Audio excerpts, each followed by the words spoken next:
What we gonna do right now is go back, way back.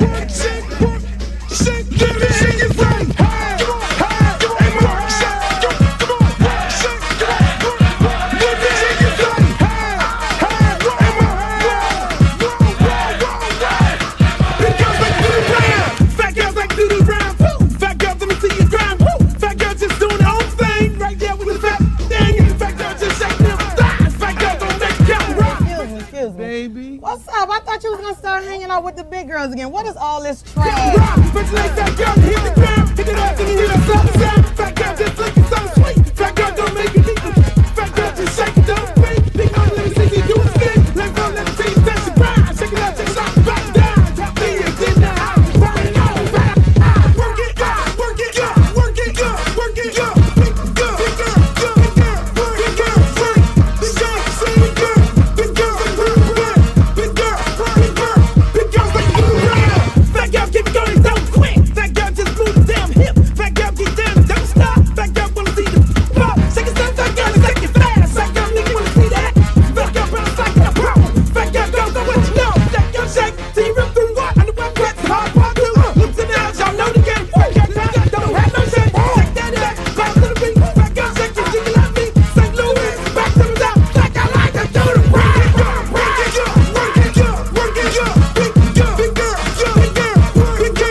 I'm serious. Where you are? Not the Alabama.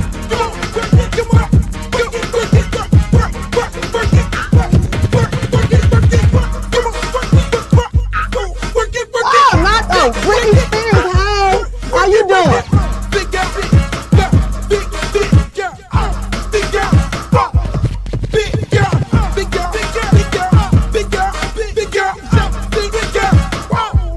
Oh, but ain't the little leprechaun.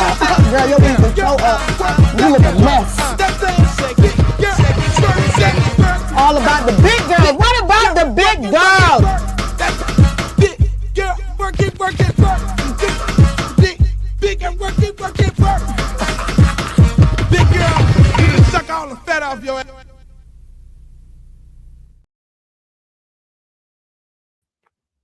Yo, what up, y'all? Welcome to another edition of yours truly, Uncle Luke, The Luke Show, the podcast. We are live.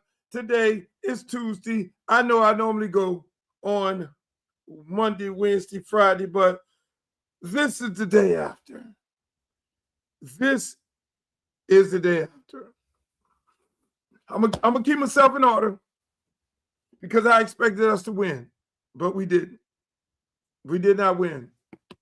That's what happened. Unfortunately, things happen and you don't win. Those things that happen, we're going to discuss them today right here on the Luke Show.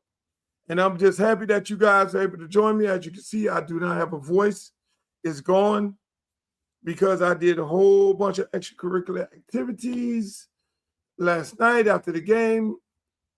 I'm going to tell y'all where I looked at the game. how I spent my day looking at the game. But for the most part, everything else is beautiful. I just want to thank you guys for joining me today. Hopefully we don't have any technical difficulties like we have been having for the last couple of days. Sometimes I move and I try to do the show in other areas. Like right now, this is a totally different camera that I'm working with, and maybe some different sound. And you know, we're working it out. Brother's gonna work it out. But long as you are here right now, today on Tuesday, this is a Luke Tuesday. I normally do my television show, not television show, but I normally do my radio show with the Andy Slater Sports Radio Show on iHeart Radio every Tuesday. You can follow me. You can join me. What's up, Glow? How you doing? I see you over there, Glow. My Glow is my regular. She's always here with me. Glow, I got a whole nother camera going here. It's funny. It's funny, man. Listen, I want to thank you guys for joining me on YouTube, Uncle Luke TV. Uncle Luke, don't do it. Don't do it, Danny. Don't start this, Danny. You're throwing me off right now. Thank you for joining me on Uncle Luke Real One, Uncle Luke Real One Twitter, Uncle Luke Real One Instagram, my fan page. Shouts out to everybody over there on Facebook, on my Facebook page. Make sure on all these pages you like, share, and subscribe. Go in there and tell somebody. Tell somebody. I want to tell you guys this. I want to thank you all. This show is out of control. This show has gotten bigger and bigger. There are places I can't even go where somebody that saw the show and they enjoyed the show. They looked at it. They enjoyed some of the clips that we consistently pump out there to everybody. This thing has taken a whole life of its own. I didn't know it was going to be this successful this short of time, but it's not about me. It's about you. It's about you being the people that like, share, subscribe, and go and tell somebody. Whether you like some of the things I talk about or not, I just hold it up for discussion. You know, we just have conversations and, you know, I just put something different on your mind, you know, and that's what I try to do. You know, unlike what everybody else is doing, just the Uncle Luke perspective.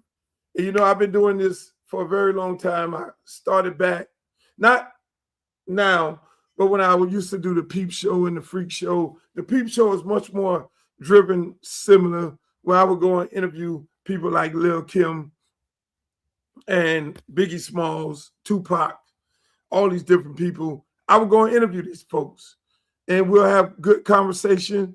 And, I mean, you know, you probably look at what they're doing on the Shannon Sharpe show right now, and you say, oh, that is some unique shit, you know, but, you know, which I like the show. It's a great show, but I actually used to do that before. You know, I mean, when I interview Biggie, interviewing Jay-Z, interviewing Aaron Hall, interviewing Lil Kim, you know, even Lil Kim without any augmentation. Y'all want to see that? Y'all want to see that? Just put it in the chat. You want to see a short clip? No, better, I'm going to show you a short clip of me interviewing Tupac. And I'm going to start bringing some of you all these clips as I go before I get into this entire show, because you know we're going to talk about the University of Miami football. Still got my headband on. We're going to talk about what happened, when it happened. But let me just show you a little clip of some of the interviews I used to do.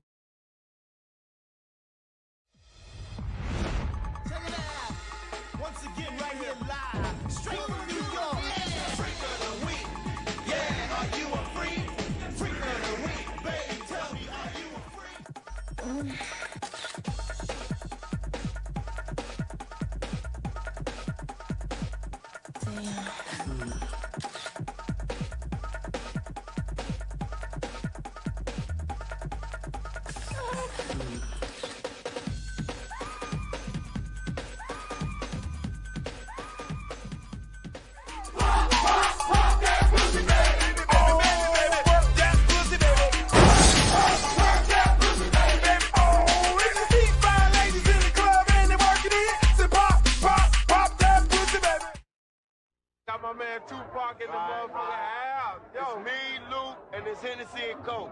And the Moet. It's 4 niggas up in here. In the fucking Moet.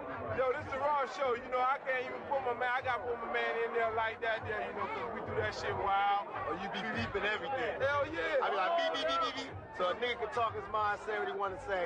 On this motherfucker here, you can just do what you want to do. Up in this bitch with Luke. Look out for the album. Johnny J. Tupac. One of my producers. Hey, I got this album. Right here, baby. It's called Mutation. Double album, Christmas. I'ma tell him right now. If you let a nigga talk, I'ma tell him right now. I'ma tell him right now. Can I tell him right now? Can I tell him right now? Oh, all right. Tell him the X-rated version. Tell him my friend. Can I tell him? I got some fat shit. A nigga was in jail for 11 and a half months.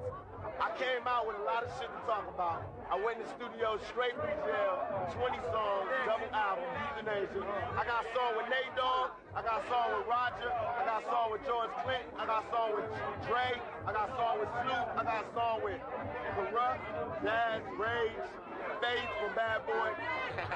Stand up, make a fuck for a buck and pay a half of what she worth. Where is he? Uncle Lou! Where is he? Uncle Lou! Where is he? Uncle Lou! Where is he? Uncle Lou! Make some motherfucking noise! Uncle Lou! Make some noise!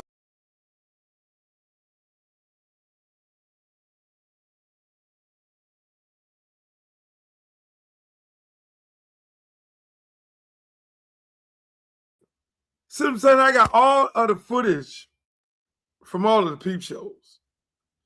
Because if you have been following me through my career, you know I used to do this thing called a peep show. And the peep show was when I used to sit down and do interviews, similar to what Cam Newton and Shannon Sharpe does. But I used to just create the whole scenario. Lil Kim, Tupac, as you saw, fresh out of jail. He said it. That was me, Trick Daddy, Musa D, Shane over at, we all went to Vegas. That was right after the beef. That was when it was straight beef. Right after the beef, it was like, you got to be crazy. You are not going to go and interview Tupac at the 669 Suge nightclub after you and Death Row had this biggest beef and fighting in Jack the Rapper in Atlanta, fighting in Orlando, and you're not going to do that. So the only way you squash the beef if you go have a conversation with somebody. So we had the conversation before that conversation, and Tupac is my boy. That's why y'all always see, you know, me and Tupac sitting there with my Miami Heat jersey on. That's my guy. So again, we would do these interviews before, and we would sit down and have them. So I got all that stuff in the archives that most of you people have never seen. You never seen the interview with Lil Kim. You never seen the interview, the full interview with Tupac. You never seen the interview. You just saw a clip of me and Jay-Z and the two girls hanky panky. You never seen the interview with Biggie Smalls. You never seen the interview with Big Pun. You never seen a lot of interviews of people that you may not never get to see. And it will bring you full circle as to where we're at right now. Aaron Hall. When Aaron Hall said R. Kelly stole his style, now R. Kelly is saying other people stole his style. So I got all that. We've been there, did that, bought the t-shirt. We used to, I mean, come on, let's keep it above. But I love what all the mother brothers are doing. They're not reinventing the wheel, but we're going to show you some clips of that here. But what we try to do is be sports, entertainment, and politics. Most people, you know, couldn't understand this at the beginning. It was like, Luke, what are you doing? Why you just don't stick to sports? You do that good. Luke, why you don't stick to just politics? You do that good. Luke, just do the show on entertainment. No. I said, well, I can't give people all of it. Sports, politics, and entertainment. Because I can sit up here and hold a political conversation with the best of them. Because, again, came from a political background. That's why I started. Fighting the Supreme Court, all politics. Going through every corner of the land. Putting parental advisory stickers on records, all politics. All those things you got to do and all them, you got to understand the politics of it all, because if you don't understand the politics of it all, then you'll get caught in the trick bag and you'll find yourself spending tons of money with lawyers and not knowing how to defend yourself when they put a camera before your face. That's why right now I'm sitting there contemplating whether or not I'm going to run for Congress, which I'm 90% sure of what direction I'm going to go in. I'm going to do that announcement on February 8th. Big announcement. I'm going to go do some more fact finding and everything and make me an announcement on February 8th, because I really think I need to be doing politics. And on February 8th, if I decide that that's the direction I'm going to go, then I'm probably have to end up stop coaching high school football. So that'll be like a couple news stories in itself.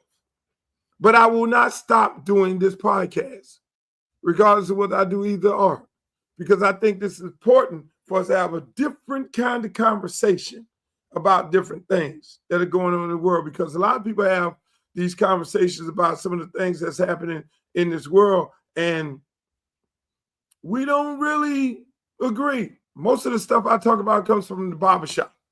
For instance, like the big beef with Nicki Minaj and Don Lemon. We'll talk about that here on the show. We'll have that conversation. You know, also, University of Miami, what happened? What didn't happen? Why didn't we win? All those things. I'll give you my take. Some people ain't going to like some of the things I may have to say, but I'm going to say it. You know, I got in this big conversation, which will segue into that conversation with this guy, Mike Ryan, on the Dan Levitar show. I was supposed to actually go do Dan Levitar's show. Shouts out to Dan. Tried to get me there. He don't know. Right now, he'll probably find out on this show why I didn't go, because I got a real serious problem with the guy, his co-host, Mike Ryan, on the show. I think about it. You know, my dad always told me, fools rush in where wise men never go. So if I know I'm going to go to a show or someplace where I'm going to probably end up doing something that I'm going to regret, then I don't go. That's a fool. Fools rush in where wise men never go. That's a wise man not being a fool, rushing in someplace where a wise man would never go. So that's why I didn't go to that event. Sorry. I didn't go to Dan Levitar's show. I love Dan. Dan went to my wedding when I was married. And I always respect him. He's always been a good friend of mine.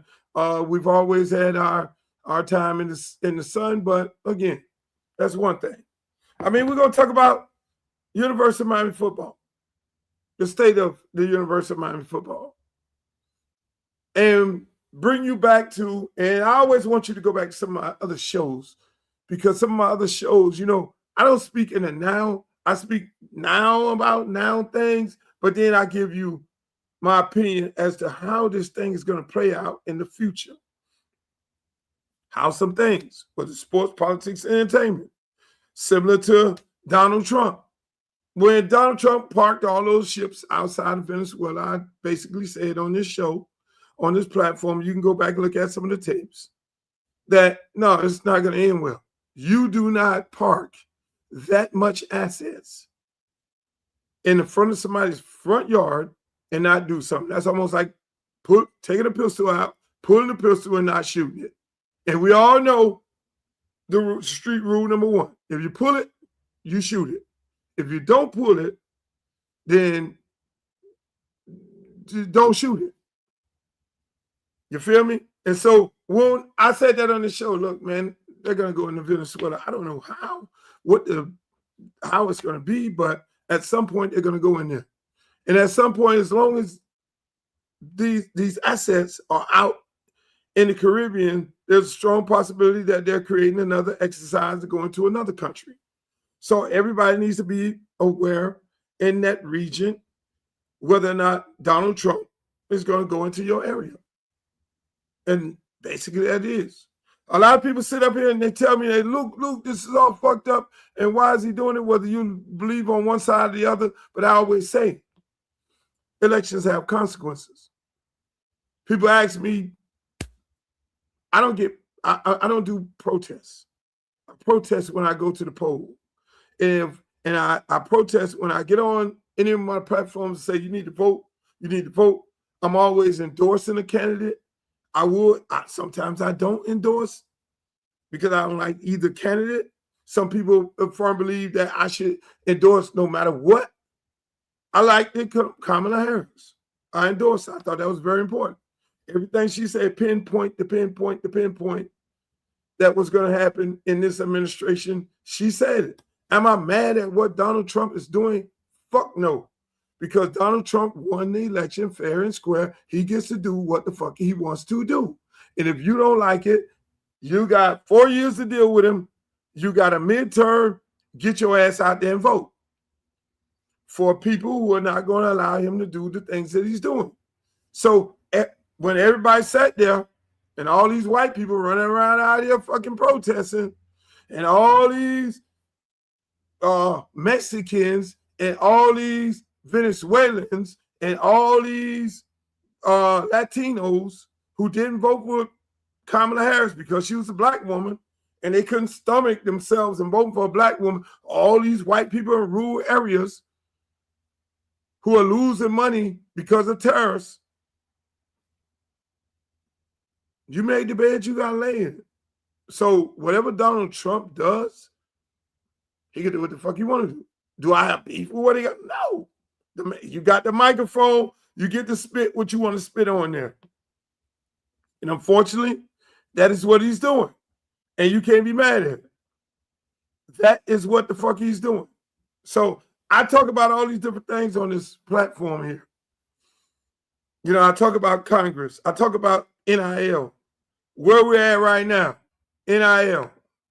You know, I was trying to bring up a clip because I heard a clip of Charles Barkley talking about NIL.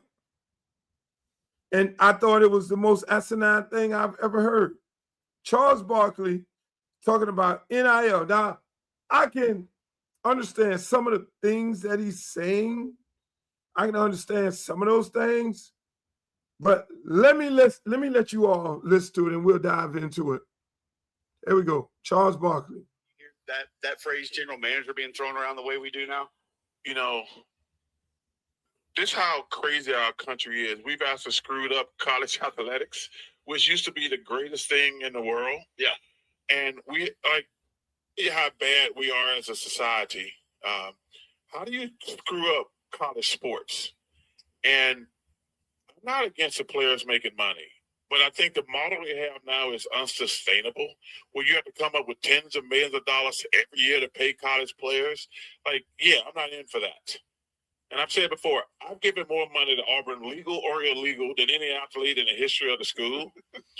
And the notion that I'm going to come up with a couple $1 million every year so we can be good at basketball and football, that's the stupidest thing I've ever heard. Now you have to do it every semester. They're leaving at the end of a semester after you already negotiated. And so you can't say on one hand you believe in, because you got to give out money every semester for college athletics. You can't say you believe that the kids should be making money. It's a big debate. It's a big debate. It's a big, full-fledged on debate, and I want you all to be smart about this. Who's making it a big debate? Who created this circus? NCAA. Who took control of the name, image, and likeness? College players. They went in and sued because people were illegally using their name, image, and likeness for profits. You see right now, before NIL and before these collectives, how much money was generated, how much money was available. Let's say it like this, how much money was available that they were not paying back 5-10 years ago. And the amount of money that they're paying right now. Have you ever thought about that? So if you had all this money available that you have right now today, you had the same amount of money available before when you wasn't paying no college athletes. I remember a short time ago when there was a basketball tournament. And there was a young man that was in the hotel and he got suspended because a coach bought him a pizza or he left the hotel or something like that because he was hungry. And it was against the rule if the coach would have bought him a pizza. That's what it was. Because he hadn't had his 3 square meals as if he was some kind of slave. And he couldn't give him no money to go buy a pizza because that would have been an NCAA violation. But here we are right now today when those college athletes did what? They sued, and they're suing every day. A kid sued because he felt like he didn't get opportunity to play 4 years of Division I football because he was in junior college. He won. They said right now junior college does not count against your 4 to 5 year eligibility in Division I football or whatever sports, which is right. So these kids are taking it upon themselves to fight back against this big corporation. But then you got guys like Nick Saban who decide that they don't want to coach in this landscape, which is understandable. That's his right. Made enough money, go sit on the TV. But then now all these guys are complaining. You hear Kirby Smart complain. You hear You hear Nick Saban complain. You hear Sarkisian complain. You have everybody complaining about where we're at right now, and then they go grab people like Charles Barkley and have a conversation about them, which complains. But they never talk about how much money these people have been making, how much money is available. So now the big push is to go to Congress and get Congress to create a law, to control NIL in college sports. Now, we're still talking about name, image, and likeness.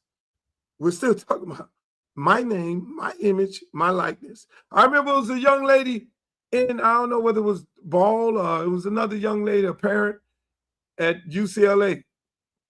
She said, I'm going to pay for my son's college so I can control his name, image, and likeness. So that's where we were going. We were going somewhere before we got here. It was getting ready to get real messy because these universities and the NCAA was taking advantage of these young men, selling them jerseys, selling them videos, selling that game that everybody wants to play, getting these big-time contracts on TV. So now they want to regulate it. But the question becomes, who's trying to regulate it? The NCAA, the presidents, the commissioners. Who has a say in this? The only people have a say in this. And when you see things being pushed consistently through the media, and the media pushes this shit to the forefront, they got Charles Barkley talking about it. There's Sarkisian talking about it. They got Nick Saban talking about it. They keep pushing this narrative down your throat. There's always a narrative that you got to be very conscious of what you're hearing. But have you heard from the fucking players? Have any players went to Capitol Hill and had a conversation with any elected official like they've sent Nick Saban and other people and college, the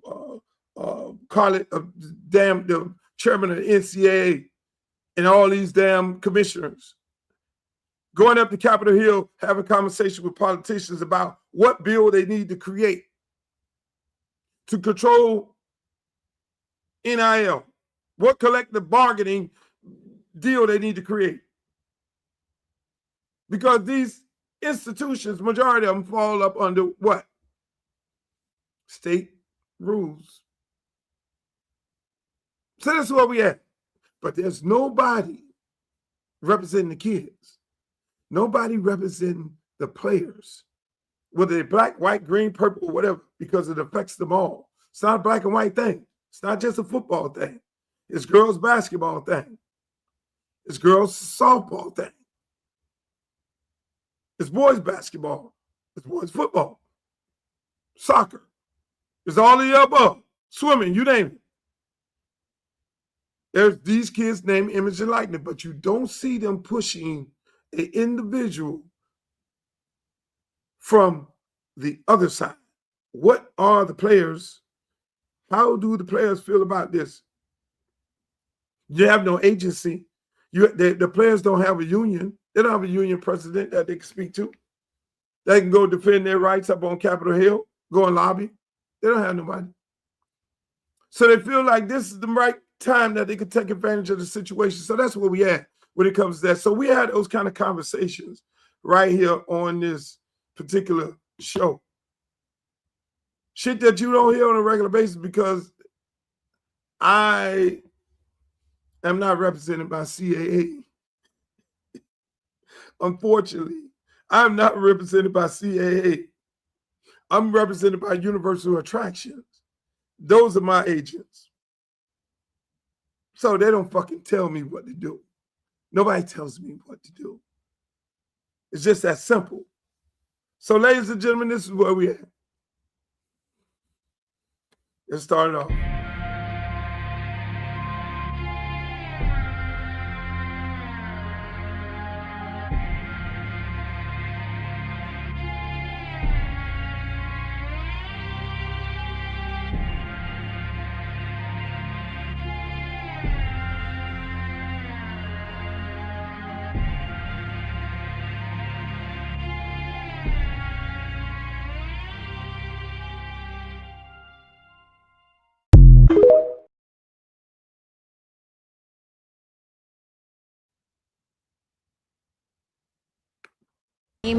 Winning interception, just sealing the deal there. Take us through that play.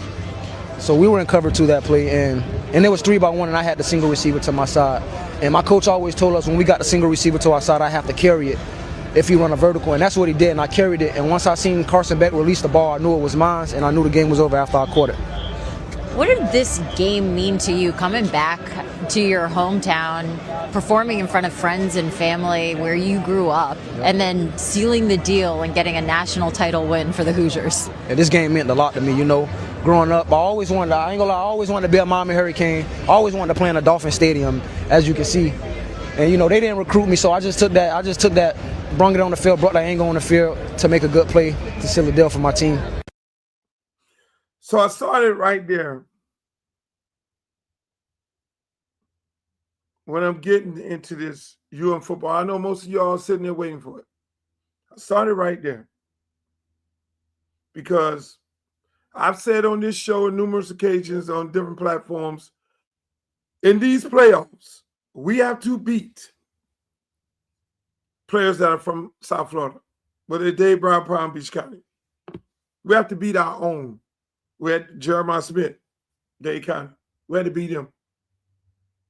Running back from Texas A&M. Several other kids on Texas A&M team, we had to beat them. I think it was a couple players on our Ole Miss team, we had to beat them to get to this point. We had 2 players, 3 players. Everybody focused on Mendoza. And I'm going to get into Mendoza. But you didn't focus on Ponder. DB from Chaminade. Number 5. 22, you just heard from.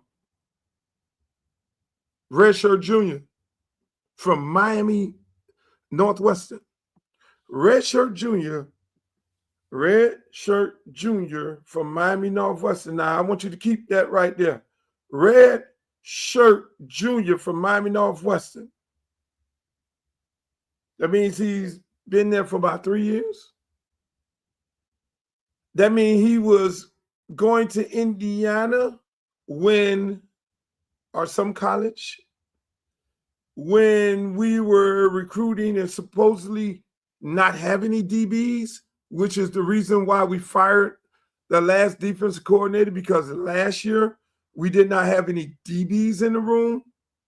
And he asked Mario and Dennis Smith for some DBs, and they came out and admitted that they didn't give him the DBs that he wanted, but then we got a boatload of DBs this year. Table that. He should have been playing for the University of Miami if they would have recruited him. If they did a proper evaluation of him, he would have been playing at the University of Miami. Both young men All three young men played significant roles. This young man intercepted the game-winning, the game-sealing interception. He intercepted that. They locked down both of our receivers. It got so bad. Ponder took the interception last week from Oregon in the second play of the game. Another kid. Recruited here, never recruited here in Miami, Florida. Never got an opportunity. Came in here with a chip on his shoulder, just like they said, on a consistent basis. They ain't recruited me. I had a problem with that. 2 DBs, 2 lockdown corners. Why are they locked down, Luke? Are you over-exaggerating this? No, they're locked down because they allowed their defense at one point to go into a fucking 6-1 box. They stayed in a 50, which is a bare front. They stayed with 5 linemen. When you can go 5 linemen, you trust your cornerbacks. When you can go 5 linemen, you got to trust your cornerbacks. You got to trust that they're able to lock down these receivers that we got in the portal.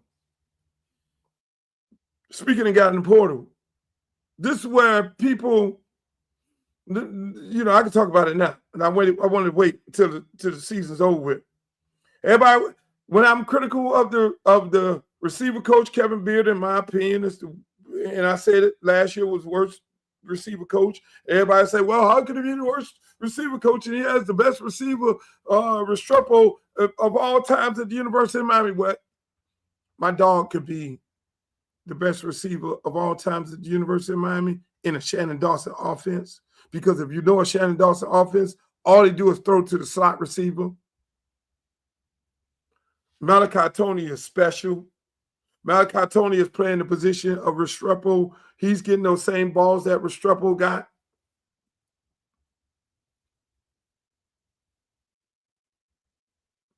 Where's the development? Every year we go into the portal, we go get 0. I'm not calling them kids' name. We go get 0, we go get 7. It's not their fault. A kid from BYU, another kid from LSU. And what did we do? If Kevin Beard is so much of a gangster at developing, and everybody want to give him credit for Malachi Tony, which is no fucking way in the world I will sit here and allow that to happen. Malachi Tony got developed by his daddy, Antonio Brown, and not the crazy one. His name is Daylon. He played for West Virginia. You go to his Instagram page, he will show you his son being developed by him as a little baby in the park. He played for West Virginia.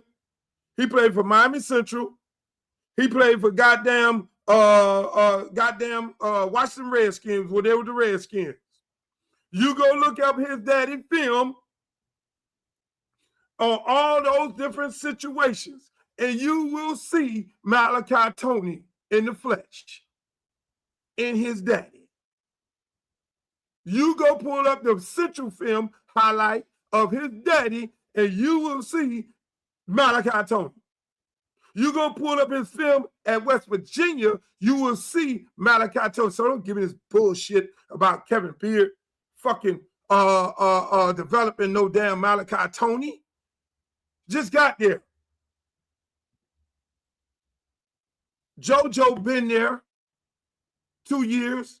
Ray been there 2 years. So everybody just knew it was going to be Luke that's going after this clown because of Ray, because Ray played for him. Nope, because I strategically never mentioned Ray name. I looked at facts. I always look at facts. Number 1 receiver from Alabama. He came from the University of Miami. Number 1 receiver at Georgia. He came from the University of Miami. All these guys jumped in the portal and fucking hauled ass because they didn't want to have anything to do with Kevin Beard. Kevin Beard just got a contract. He was the last motherfucker to get a contract at the University of Miami on the staff because of lack of development. When you got to go in the portal every year to go get 2 starters, you get the number 3. How the fuck can the number 3 targeted receiver at BYU all of a sudden be the number 1 receiver at the University of Miami over JoJo and Ray Ray and Josh? Really? How could the number 3 receiver at LSU all of a sudden come into Miami and all of a sudden he's number 1 receiver over JoJo, Ray Ray, and Josh? But mind you, going back to where we at right here, if you're doing all this development, last time I checked, here we go. Last time I checked, can't pull it up. How tall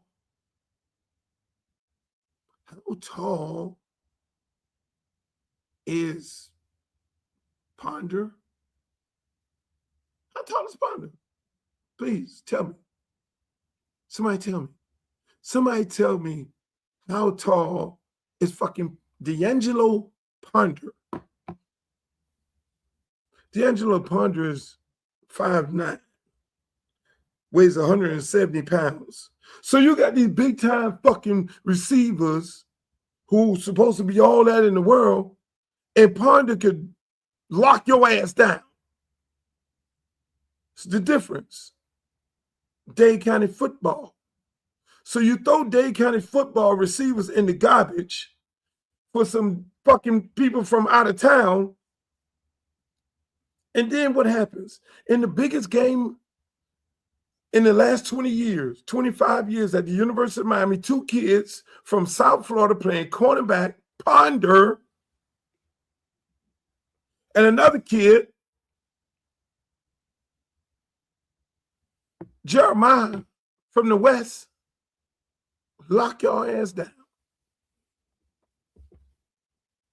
Look at the film. Don't look at me. Film don't lie. People do. We couldn't get off the press. We allowed them to line up 6 motherfuckers in the box, 8 motherfuckers, 6 down linemen at one point.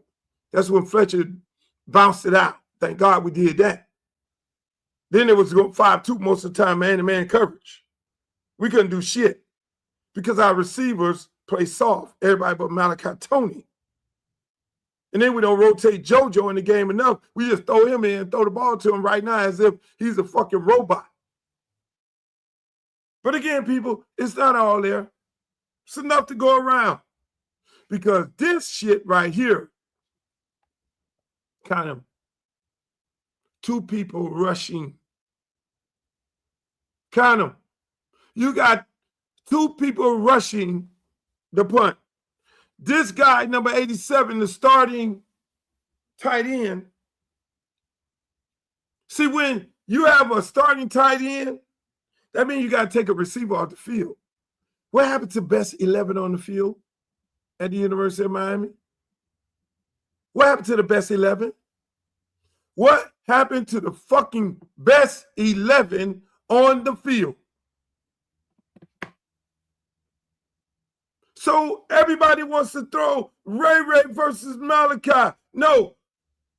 In the words of Andre Johnson, everybody plays fucking receiver. You play in all the positions. That's why you saw Malachi being able to move everywhere. So I hate when they come with this silly ass notion that, oh, it's Ray Ray against Malachi. It's JoJo against this one. It's this one. It's Josh against this one. No, everybody play every position. So I go to this guy here who let the punt get blocked. Who let the punt get blocked for a touchdown? The tight end. Who ain't blocked nobody. Go look at the Louisville film. He ain't blocked nobody in that motherfucking game. So when you put him in the game, you have to take out a receiver. I always envision JoJo, Ray Ray, Josh, and Malachi. That's what I envision. But they all never got an opportunity to go on the field. And people wonder, when shit like this happens at the University of Miami and other kids go to other schools and they can win a championship and they can come lock down these motherfuckers that y'all brought from somewhere else, They go to those places. See, the thing is, what we're in right now, why we were so irrelevant for the last 25 years, because we got all these numbnut head coaches to come in here and not listen to the community. They did not listen to the coaches at Central, Northwestern, and Edison, and Columbus, and Heritage, and fucking Chaminade. We're only one group. We'll tell you who is who. The guy who developed, the guy who intercepted the ball, the guy who developed the motherfucking kid who intercepted the ball. That guy, name is Whitehead, a guy who I took off the park and made him my defensive back coach at Miami Northwestern, and he stayed there. That guy is about that big. That guy is responsible for more first-round defensive back draft picks in all of high school football. You don't hear about his name. Carlton Davis, second-round pick out of Auburn. He'll be playing for the conference championship. He developed Carlton Davis. Yeah, I was the defensive coordinator, but he coached him. He coached Artie Burns, first-round draft pick. He coached him. He turned Artie Brown from being a mother, Artie from being a goddamn track motherfucker to a goddamn football player. He coached Baker, another first-round pick out of Miami Northwest. He coached this kid. He's not coaching right now because Whitehead is a scientist. He don't like the fabric of how football is right now today. So I say this. He coached that same kid. The guy who's coaching over there at Miami Northwestern right now, his name is Cox. Cox coached this Chaminade kid. You talking about fucking dogs. You talking about gangster-ass coaches who, if you can play for them, like Jimbo Fisher said, how difficult it is to play football in South Florida. If you saw his interview, some reason I can't pull the shit up. We are different here. Now, I'll take you to Mendoza. You think for 1 minute, I don't know, who in the fuck thought we was getting ready to punk Mendoza? I don't know who thought we was getting ready to punk Mendoza. That wasn't happening. Mendoza plays at a school called Christopher Columbus.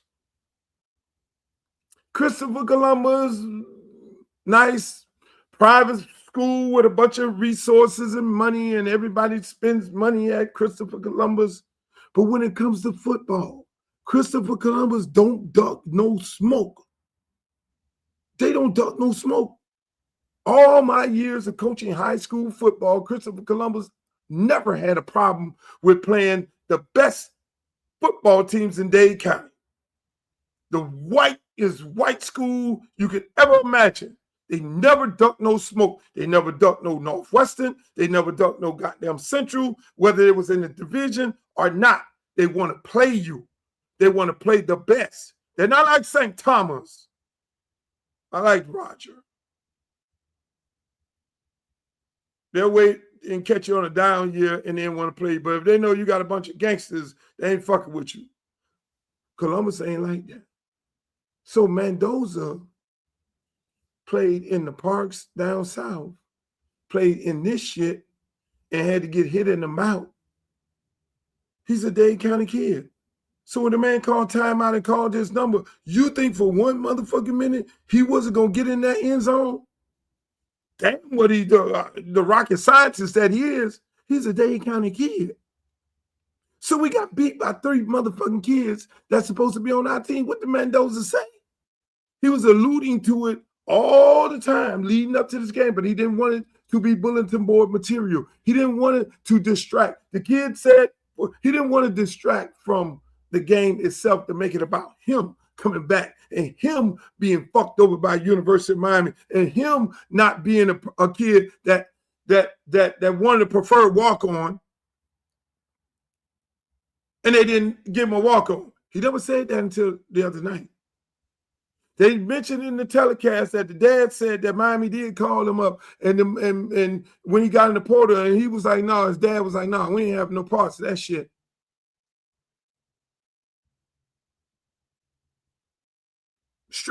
Down Streeter, Footballville, saw Mendoza at the University of Miami camp. Now, this regime ain't got nothing to do with that. This is all fucking Manny Diaz. Saw him at the camp. When you go to a football camp, thousands of kids there. Streeter saw him light it up. Streeter saw the kid from Columbus light the fucking camp up.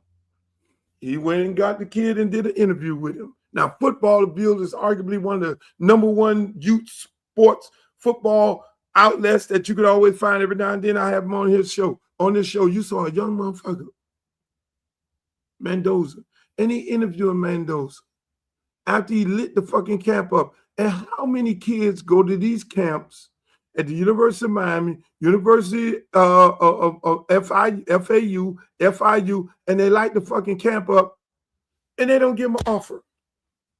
They don't give him a preferred walk-on. I got a fucking kid, John Jones, went and lit every one of these motherfucking camps up wide receiver, scored 18 touchdowns at FAU, while the dumbass receiver coach standing right there, and he don't offer him. This is the kind of shit that happens. We have numbnut coaches coaching our kids. This is why our kids leave. Our kids, that kid clearly said one thing that needs to resonate with you all. And every one of them said the same thing. All three of them said the main thing. We all wanted to be a Hurricane.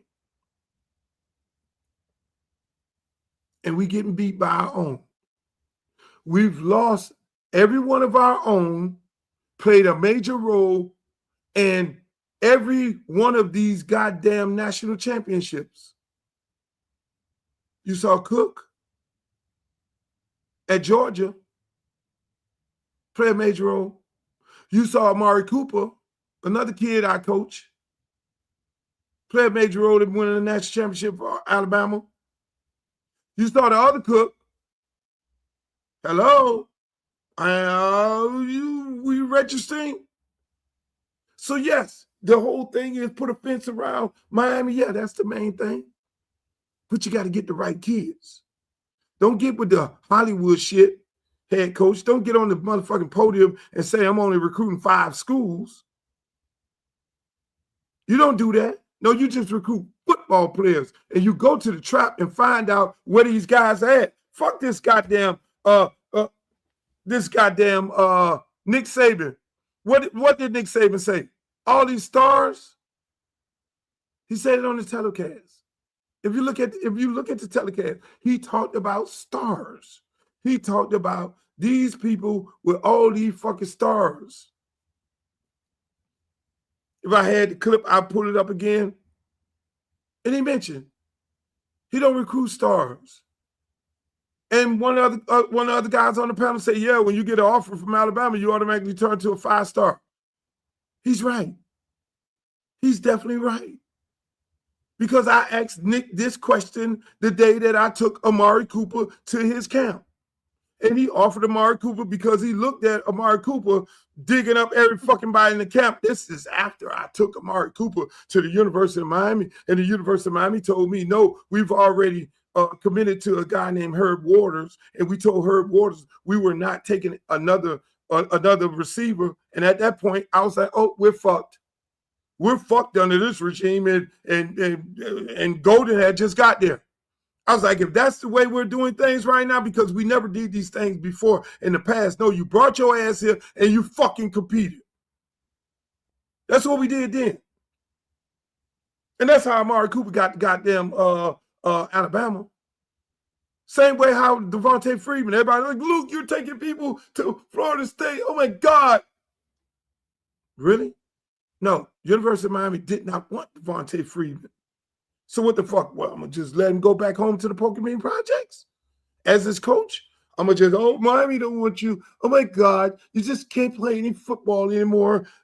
If they don't want you, you don't play. They only have 25 scholarships. You don't want you, you don't play. You just go to the Pokemon Projects and we'll get you a job in corrections or some shit like that. No, motherfucker. As a responsible head coach, you got to get the motherfucker to another goddamn school. You got to get the kid to another school. And you both down the highway, and then Jimbo Fisher's, I don't like him. And then what happens? The kid goes on to win national championship, get drafted to the Atlanta Falcons, then do what? Straight out of the Pokemon Project, ends up being the number one highest paid running back in the NFL. We do that because we misevaluate. And so nowadays, we will be playing against our own people. Every year going forward, we'll be playing against our own kids. So when we take and throw our kids in the garbage on our team and bring in the number 3 receiver from BYU and replace him with the Ray and JoJo's and the number 3 receiver at goddamn LSU and replace him with the players that we fucking recruited in the same class that goddamn Ruben Baines came in, because all of them are producing, you'll get these results. You don't evaluate these kids who are 5'9", who got dog mentality, who comes to your camp and lock a bitch down, and you let them leave, then they beat your ass, so be it. They'll find a home. They will find a fucking home. They will find a home. They will go someplace. They will play football. And God bless, God help you when they got them and show up on the scene. Because they will be saying the same thing like this young man said right here the other night. Game-winning interception, just sealing the deal there. Take us through that play. So we were in cover 2 that play, and it was 3-by-1, and I had the single receiver to my side. And my coach always told us when we got the single receiver to our side, I have to carry it if you run a vertical, and that's what he did, and I carried it. And once I seen Carson Beck release the ball, I knew it was mine, and I knew the game was over after I caught it. What did this game mean to you, coming back to your hometown, performing in front of friends and family where you grew up, and then sealing the deal and getting a national title win for the Hoosiers? And this game meant a lot to me, you know.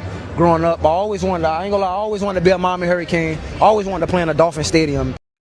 I always wanted to be a Miami Hurricane.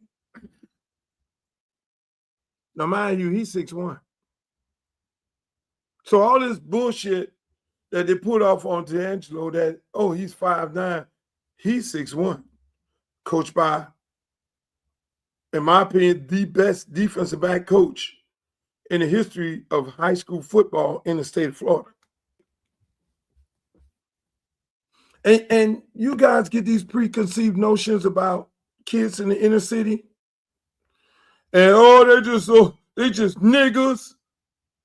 The ones who go to Northwestern, Edison, and Central, they just niggas. No, I want you to hear him talk again. How articulate the kids from the inner city of Miami talk. That's why I rep my guys. I'm going to get on Mike Ryan in a minute. There we go. Game-winning interception, just sealing the deal there. Take us through that play. So we were in cover 2 that play, and it was 3-by-1, and I had the single receiver to my side. And my coach always told us when we got the single receiver to our side, I have to carry it if you run a vertical, and that's what he did, and I carried it. And once I seen Carson Beck release the ball, I knew it was mine, and I knew the game was over after I caught it. What did this game mean to you, coming back? Oh, no, they go, yeah, well, you know, I just intercept the ball, and, you know, I just can't. That's what y'all expect of our kids in the inner city of Miami. Y'all expect that. See how articulate that man broke down that game? See how smart he is? See how he described the play? What a mighty fine young man from the inner city of Liberty City. You see what Malachi Tony put on his shit? It says Liberty City. So everybody has a tendency of underestimating our kids from the city of Miami, from Liberty City. Everybody's supposed to be such a brainchild when they're in the private schools. Not necessarily. There's a lot of kids that leave the inner city schools to go to the private schools so they can act a goddamn fool. Because when they're in the inner city school, they can't act a goddamn fool. They go around to all little white kids and they act a goddamn fool. Not all of them. But this is my point. Then it puts us in a position where we're looking like this at the end of the game.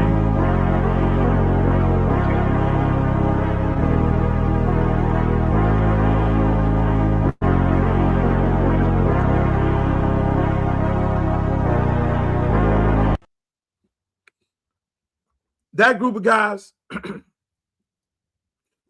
guys, D-Lou, Jason Titler, defensive coordinator, that group of guys did every fucking thing they could possibly do.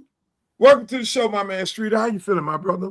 What's going on, man? This is Footballville, Streeter. This is the guy I was talking about earlier. I was talking about you earlier. About what?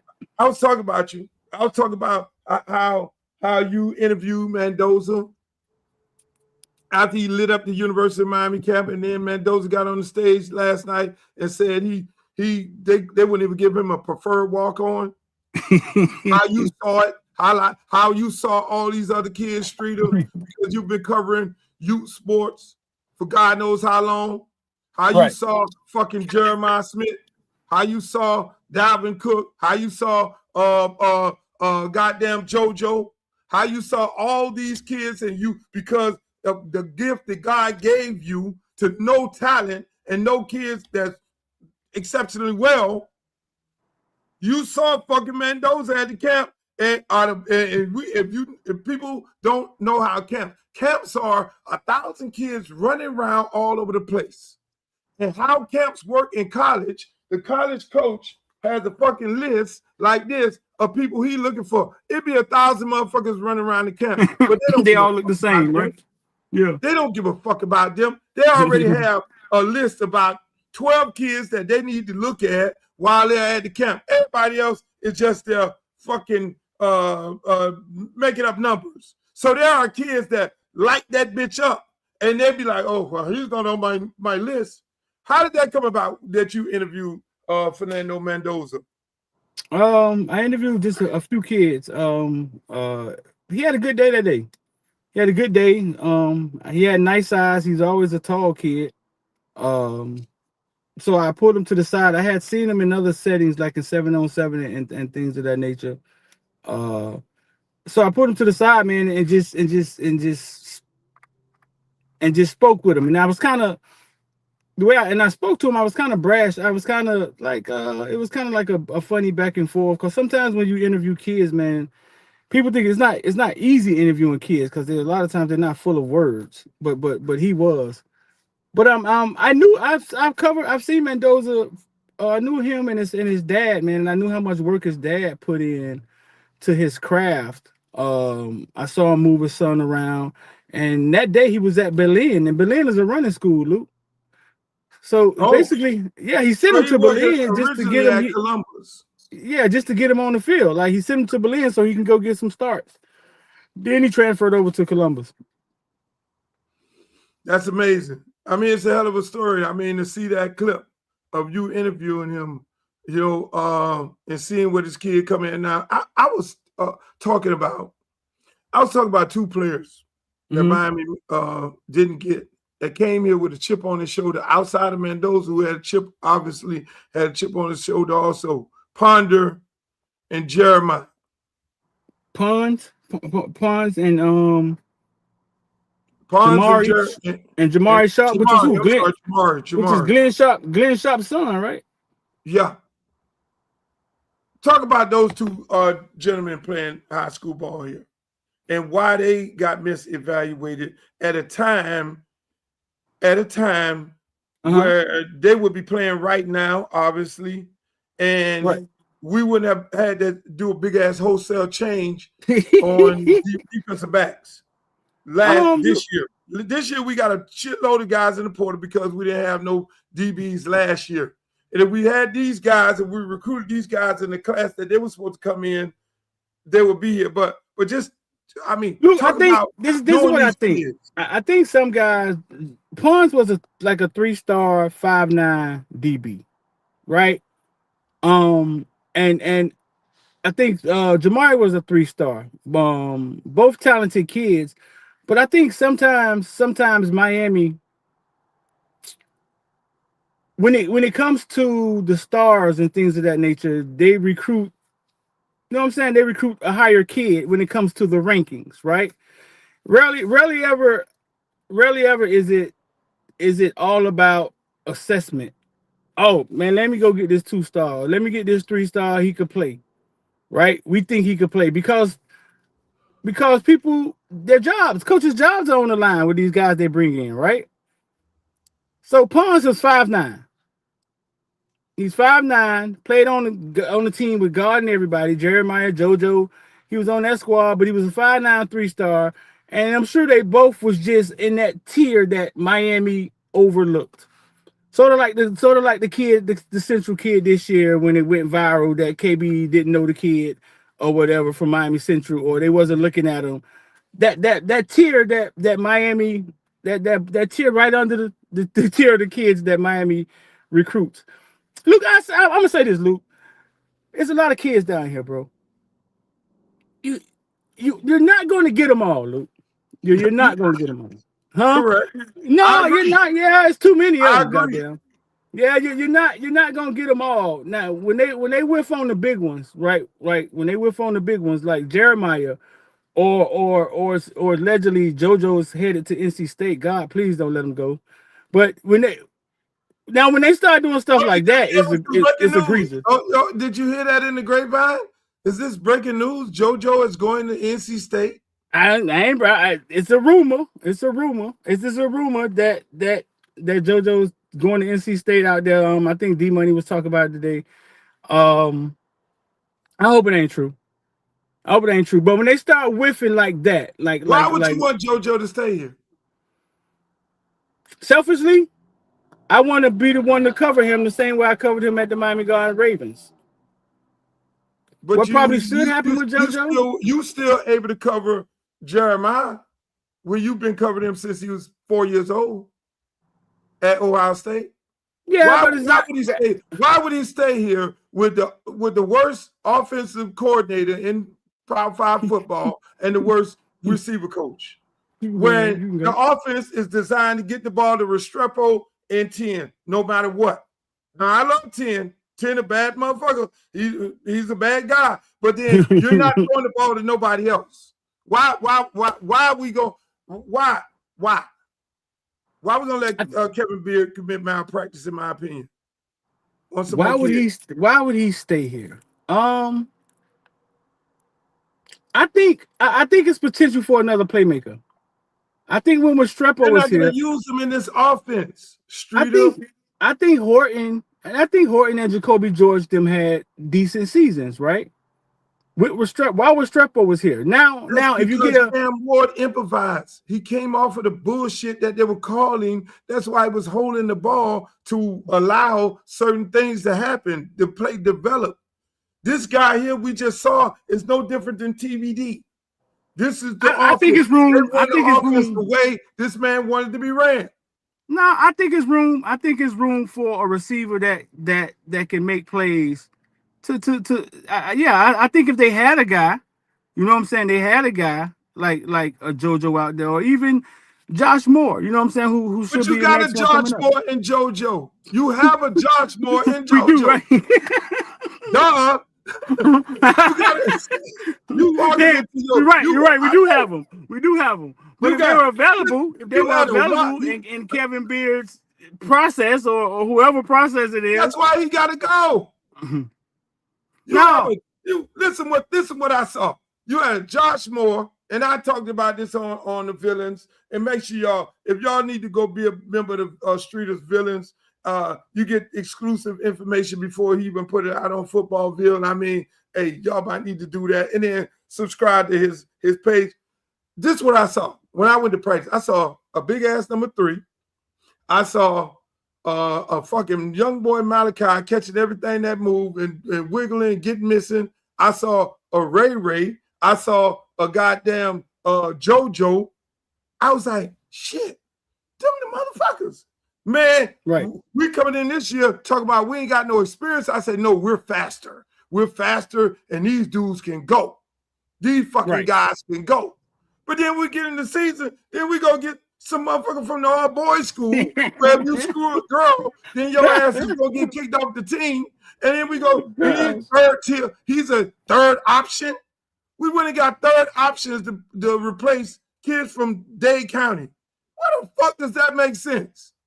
That was recruited by Nick Saban, Dabo Sweeney, Kirby Smarts, and we went and got that these kids weren't nowhere recruited by that kind of shit. Maybe LSU, man. No, LSU, man, went to Liberty first. Okay. Okay, so we went and replaced our fucking kids with no disrespect to them kids.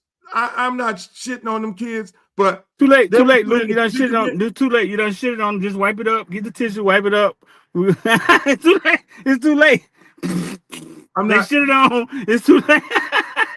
They shouldn't have been here. They shouldn't have been playing in that game. They should have been playing this year. Kevin Beard committed, in my opinion, fucking malpractice. Got my coaches looking sad and shit. My defensive coaches on the goddamn bench. Your boy was devastated, wasn't they? Man, Streeter. No, bro, listen, and we just got in the portal and got 2 more wide receivers, 1 or 2 more. The second one seemed to be. So I don't know if this process is going to continue like the quarterbacks, but it is a weird one. It is. Why would you come to University of Miami if you're a quarterback? You're not going to play. You're never going to play. The offensive coordinator, he told you he don't develop quarterbacks. We're always going to go in the portal and get some guy and pay him $4 million. That's just the nature of the beast. That's how it all works in most college footballs. I mean, Notre Dame played their red shirt freshmen, fucking Clemson, and all these people are playing their guys. They're just saying, fuck it, I'm going to develop my guy. Right. But us and maybe a couple other ones, this goddamn Oklahoma, but Streeter, at some point, you got to be able to develop. At some point, those guys got to be able to get on the field. You would think. Why? If you got to continuously go and get a quarterback, if you got to continuously go and get 50% of your receiving core has to be transferred. Well, why the fuck did you got other high school receivers over there? Why? Why would you even come to Miami? I think kids leave and it creates holes in your roster, right, Luke? So you got to go get kids. You have to. I mean, you can't get no around off the team. In Kevin Beard's case, some of them get kicked off. Some of them get kicked off. In Kevin Beard's case, what Kevin Beard did to Ray was horrible. And I didn't talk about. I'll talk about it right now. I haven't talked about it, but when I had the conversation with Ray, Kevin Beard told him, "Oh, who you think you better than? Who you think you did? You thinking that the kid never said one word to him? He came in there as if somebody had then told him that Ray said he's better than all these people in the room. That was his way of discouraging that kid, putting that kid in a position where the kid's like, Coach, I ain't say none of this, Coach. Why you coming at me like this? Kevin Beard gets in there. Oh, Ray, you think you better than Malachi? He said, man, I never said I'm better than Malachi.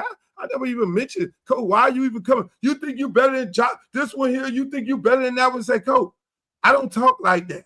I'm a 4.2 GPA. I'm here more encouraging them guys. I'm more of a leader of these young guys in the room here. So why are you coming like that? Well, you need to lead.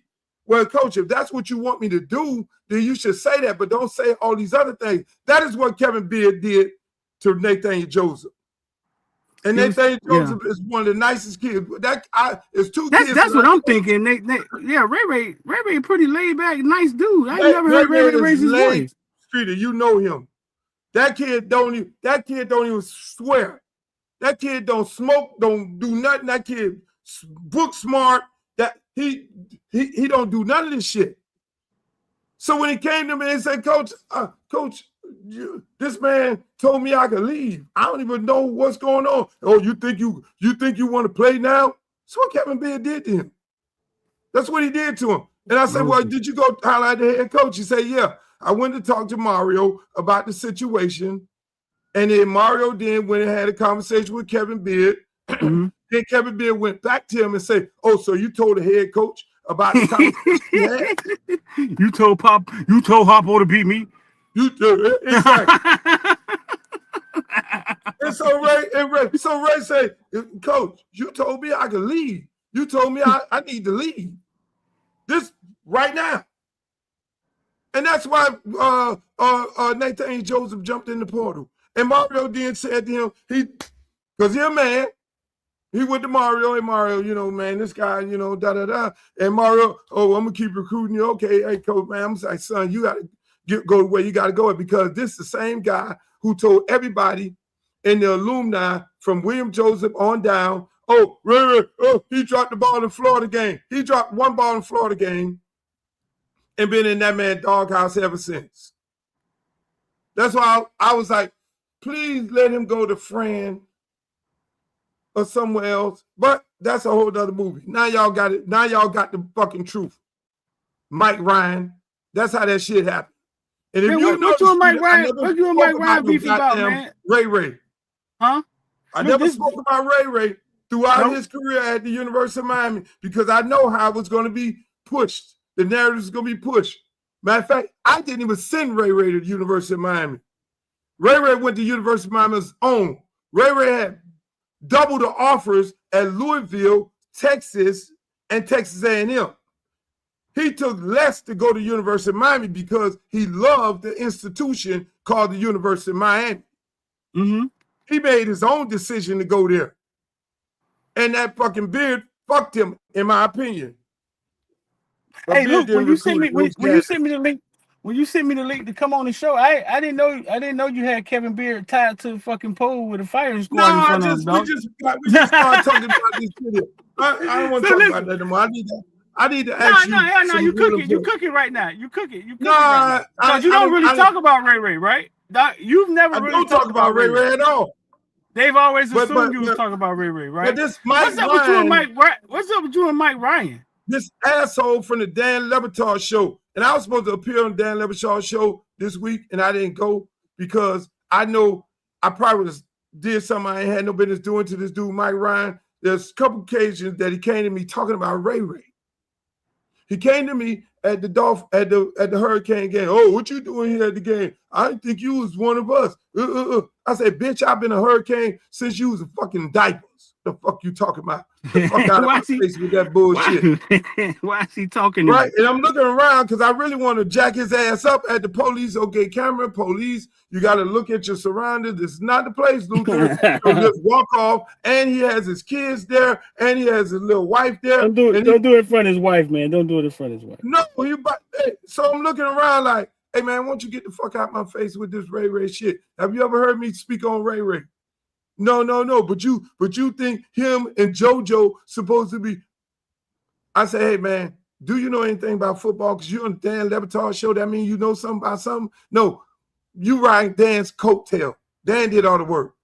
You a fucking dude, boy. Then we go to the Adidas event the other night, and I'm speaking to one of the top executive of Adidas in the room. I'm talking to him on some shit directed toward the community and some things that we need to be doing in this professional setting. And this motherfucker comes up while I'm talking to this guy and start talking about the same shit. So I'm sitting there and I'm looking, hey, Mike, this ain't the time and place for that, boss.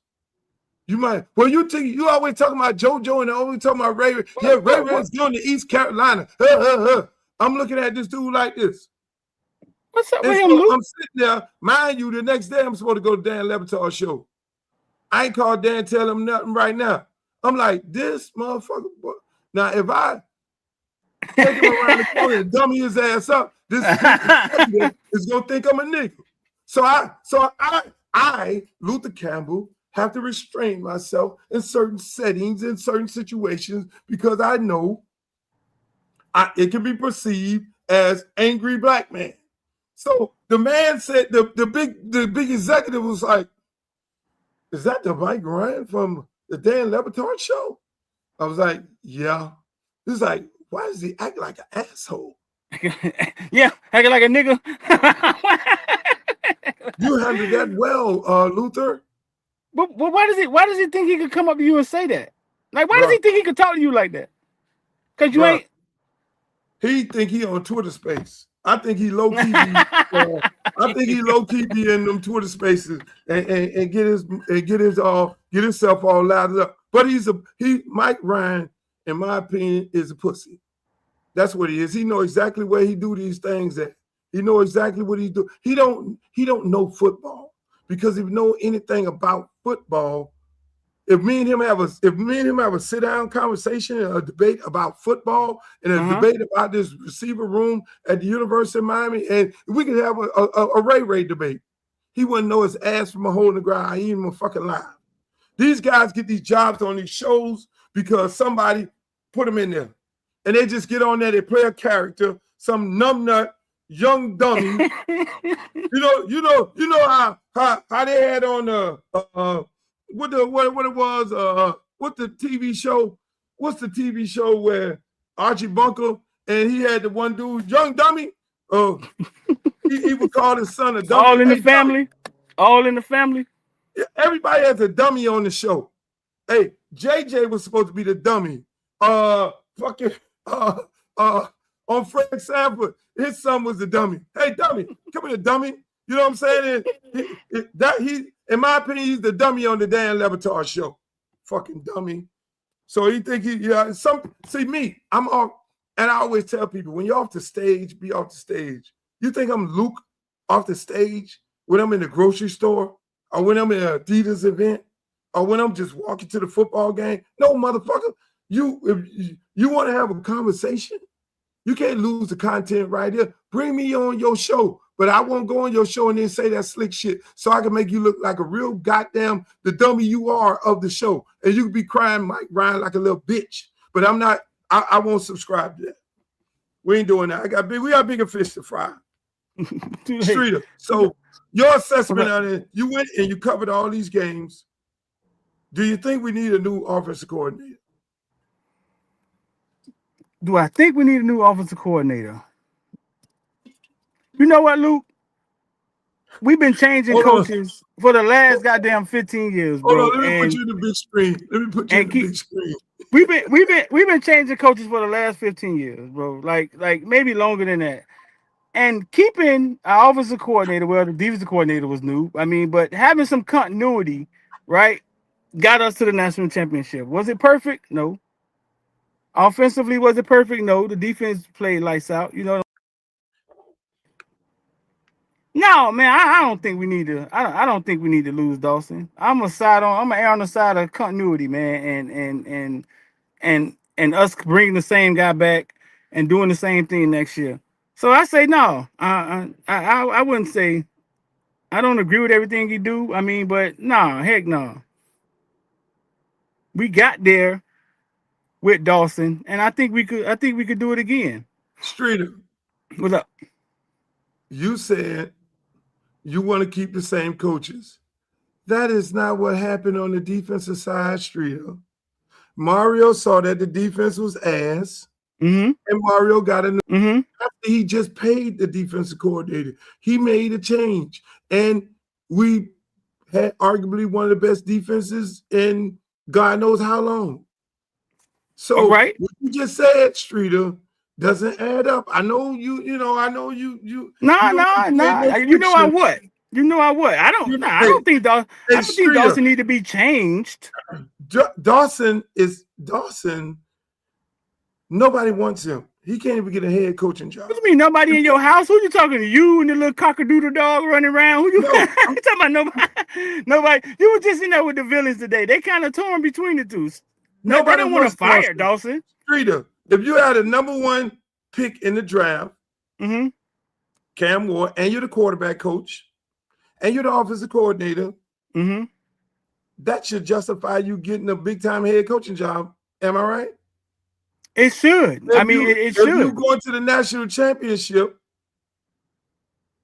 that should qualify you to being a coach at some place, Tulane or some shit, or FAU, or well, they got a coach down there. FIU, well, Willie Simmons, he's not better than Willie Simmons calling plays. He's not better than FAU coach calling plays, or some fucking where. That should get you somewhere. It should. Maybe he's comfortable. I mean, that could have got you to start when Charles Huff left Mississippi. Ain't he from Mississippi? Some motherfucking well. He could have went to La Tech or something. Maybe he could have went somewhere. Maybe he comfortable. Streeter, everybody, they're being nice on TV, but they're indirectly saying our offense is ass. Our offense has been bailed out numerous times by the damn defense. And that's why I feel so sorry for the defensive coordinator and D-Lou and goddamn fucking Will I Am back there and damn Jason Taylor. Them motherfuckers coach their ass off all year. Ole Miss shoved it up our ass, and the offense had to bail us out at the end of that game, Luke. Right? What was the score? What do you mean, what was the score? Carson drove us down, and he ran it in the end zone. I was standing in the end zone. He ran it in the end zone to win that game. Who gave him the opportunity? The defense? No, hell no. Defense had just got scored on.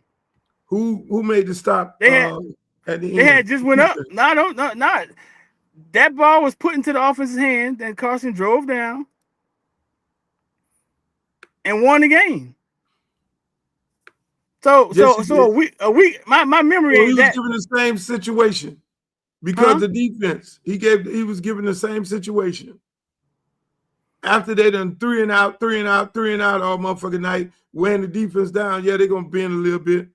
But Street, let me ask you this here. Here you go. I want you to see this clip.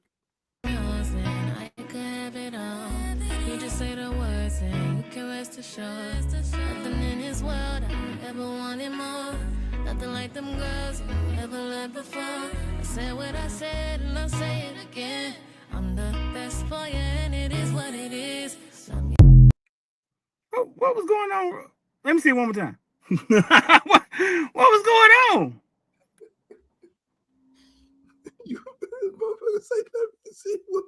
Let me see it one more time. Run that back. Let me see it one more time. Take my glasses off this time. Hold up. What the hell was going on? I could have it all. You just say the words and you can rest assured. Nothing in this world I ever wanted more. Nothing like them girls you ever loved before. I said what I said and I'll say it again. I'm the best for you and it is what it is. That's before the game? Huh? What you trying to get me to do? That's before the game. And who did she kiss? Who was that? That was a lady with a number 0 jersey on her outfit. Not the porn star, or just somebody girl.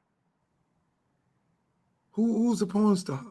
You know they got the porn star who was crying last night, who be out at all the Miami games. She go to University of Miami. Allegedly, she's enrolled. That was somebody's girlfriend kissing them before the game? I mean, when you look at the face, it look like a lot of makeup. What? You know, there's what they call booby trap Tootsie's makeup, and then there's makeup at the church. Well, where are we going with this, man? What am I supposed to be figuring out? I just asked you a question. I mean, you're a reporter. You know whether it's the beginning of the game or the end of the game, but I'm pretty sure it's not the end of the game because the confetti was on the fucking field at the end of the game. Yeah, the confetti was everywhere. Hey, at the end of the game, this was the fuck was going on. And this dude right here, number 8 for Indiana.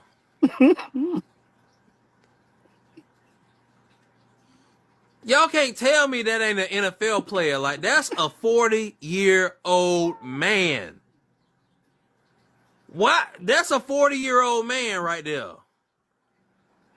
Why he in all gear? Why he dressed out? That's a 40-year-old man. Who Why is he's number dressed 8 up? for Indiana? That's crazy.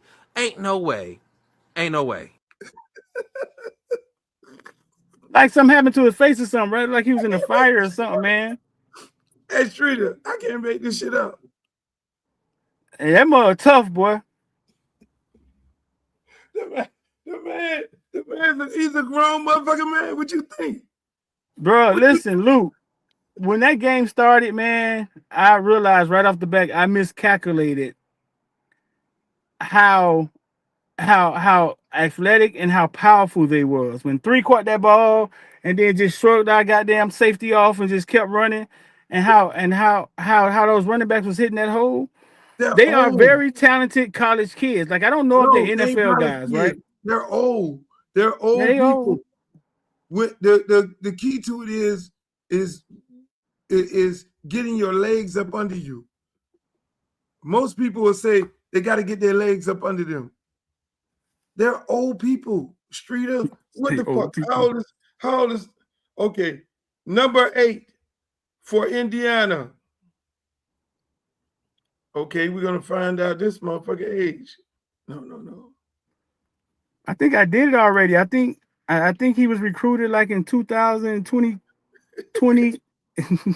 21 or 22 or something like that. He signed. Number I 8 think for Indiana football team. Okay, come on, Google. Google moved too motherfucking slow. How old this motherfucker is? they saying he a redshirt sophomore. Let's see. There's 2 of them. We're 8. That's Black. Black is the running back.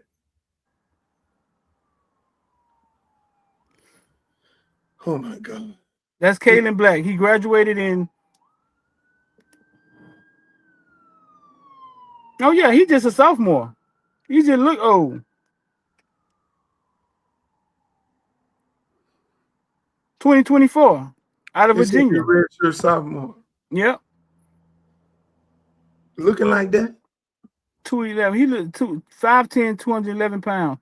No, it looked like something happened to him, man. Like he got into an accident or something. Like his face burnt or something. Something ain't gonna look right. Now I think Cooper old. I think Cooper, the wide receiver number 3. I think he old. This is hardcore for me. Streeter, when you look at the game, this when you look at the game, right, and you see this, did you think this was the most important part, one of the most important plays of the game? For this guy, 87, the tight end, to miss that block. When there's 2 people rushing, and he just let the man go, and he blocked the punt. Kid from New Jersey. I mean, what do you say? I think it started with Malachi was trying to make a play. I think it get to a point in the game where you could see Malachi pressing, right? He realized, okay, I got to make a play. Malachi ain't got nothing to do with this motherfucker here punting. Wasn't that the same sequence where Malachi fielded the ball like within the 5 or 10? No, this is us punting the ball. Right, and I think they stopped us. Correct me if I'm wrong in the track. And I think we went 3 and out and we had to punt. Correct. Yeah, so I think I can see Malachi, right? I can see him in the game sometimes when he's pressing. He realized that the offense is kind of stalling, and he gotta they say he ran back 20 yards to catch the ball. Okay, right. And he realized he got to make a play. I can tell. I can see when he starts pressing, and it's rightfully so. I think he should fucking try to win. We got no points and 14 yards in the first half, so somebody got to make a play. But then they stopped us, and then 87. I don't know if that was his man or not. It was on his side. Let the dude run in and block the damn punt. But that's what Mally ain't got nothing to do with this. I understand the sequence before, but right here, 87, you got to block this man. You got He act like it wasn't his man. That was his man. You got the first guy. It had to be his man. He's outside. He has outside protection. The line's supposed to slide because he's punting that direction. That's his guy. That guy be his can be man. right in your face. Man, Luke, 87 be out there doing all type of weird shit, man. But that's the guy. I don't know. You correct. I'm glad you said that. He do. That's the guy they take off the field for JoJo, Ray, and everybody. Because if his ass was on the bench, because you got fucking you got Mally blocking, 87 got us blowed up on the goal line against damn Louisville. Go look at the tape. Yeah, 87. When you put the best 11 on the field, that's eliminate the tight end. Right. When you really put the best 11 on the field, Streeter, if you say put the best 11 receivers on the field, no, motherfucker, sit your ass over here. You ain't got to have him out there. Hey, look at man, bring another lineman in like we did in one game. Buddy here tipping balls, man. No, man, 87. And I know Lofton was hurt. I think Lofton got a collapsed lung or something, but 87 been pedestrian the whole, you know what I'm saying, this entire year, bro. It's like I think he caught a ball last night. You know what I'm saying? I think he made a big catch last night, a big first down or something like that. But yeah, we with the transfer portal here, we have to be better. We got to be better than 87. Like we got to. This year at the tight end position, man, we were kind of. Don't tell me he came out the pedestrian. Portal. I think 87 did come out the portal. I think for Tulane, right? Let's see. But he was good at Tulane. All right. Against that kind of competition? I think he came from Tulane. Jesus Christ. I think he's an older guy. Older guy doing. Yeah. I think he's an older guy. Yeah, I think he's an older guy. I think he's an older guy. You know, they've been erring on the side of experience. They trust the older guys. Streeter, you off camera for some reason. I got your logo. Hey, let me ask you. So when you went in the press conference last night, did you get to speak to some of the players and some of the coaches? How emotional were these good folks? Luke, when Carson threw that interception, I went and found my lady. She was there helping me last night. I got the fuck out of there. I didn't want to ask no questions. I didn't want to. I didn't want to do that dog and pony show last night. That's what you're supposed to do as a journalist. You're supposed to go in there and do like the lady from goddamn. You call me a journalist? I ain't no journalist. Ain't no journalist. I'm media. But no, okay, I got up out of there, man. It was too much. Like watching the boys. You were hurt. You were emotional. I wouldn't say I was hurt because you and your lady was emotional. We weren't supposed to be there. Go home and cry on each other. We weren't supposed. No. I would know, dog. It was nothing like that. Nobody cried. I got my cotton bowl hat on, dog. Right. I got to experience every last one of them bowl games, Luke. And I'm gonna tell you, I wouldn't trade it for a thing. You know what I'm saying? The shit was the experience. The experience was watching the team that we didn't think was gonna make the playoffs start kicking people ass in the postseason and end up being one of the last two teams. No, man, how could you be mad at the end of that? Right? I think we ran into a team that was better than us. There was a more cohesive team. Like on paper, we're better than them. But between those lines, they executed better than us, and they didn't make mistakes. And they came in with vengeance. Yeah, they had chips on their shoulders that nobody knew. they had chips on their shoulders, all of them, from the quarterback to both of the cornerbacks. But I tell you, and they were the difference makers. Yeah, I wouldn't trade it for the world, bro. I wouldn't trade it for the world. The experience was all that, man. So no, I wasn't angry, but I was dejected, bro. At our home field, they got 60%, 65% of their fans in our fucking stadium. And when the clock went zero, red and white confetti went up in the air as our boys walked off the fucking field, crying with the air filled with red and white confetti. And I created a video, man, that I showed to the villains. You know what I'm saying, like a 3-minute video, so they can see and actually be in that moment. But I think that made the team better. I do. Luke, you know you gotta get your ass kicked sometimes, Luke, to become better. Come on now. Streeter, you gotta get your ass kicked to become better. Right. You gotta get your but what they say the word insanity is when you keep doing the same thing and some shit doing the same thing over and over again. Doing the same thing over and over again is insanity. Yeah, that's what it is. It's a sign of insanity. I think. Listen, let me just say this, people. You see, I got my hat on. And I've tweeted this. I commend Mario for the season he had this year. I wholeheartedly think he's on path of doing the right thing. I know Mario make changes every year to get better as a program, him as a coach, as an institution. That's why they got to where they're at.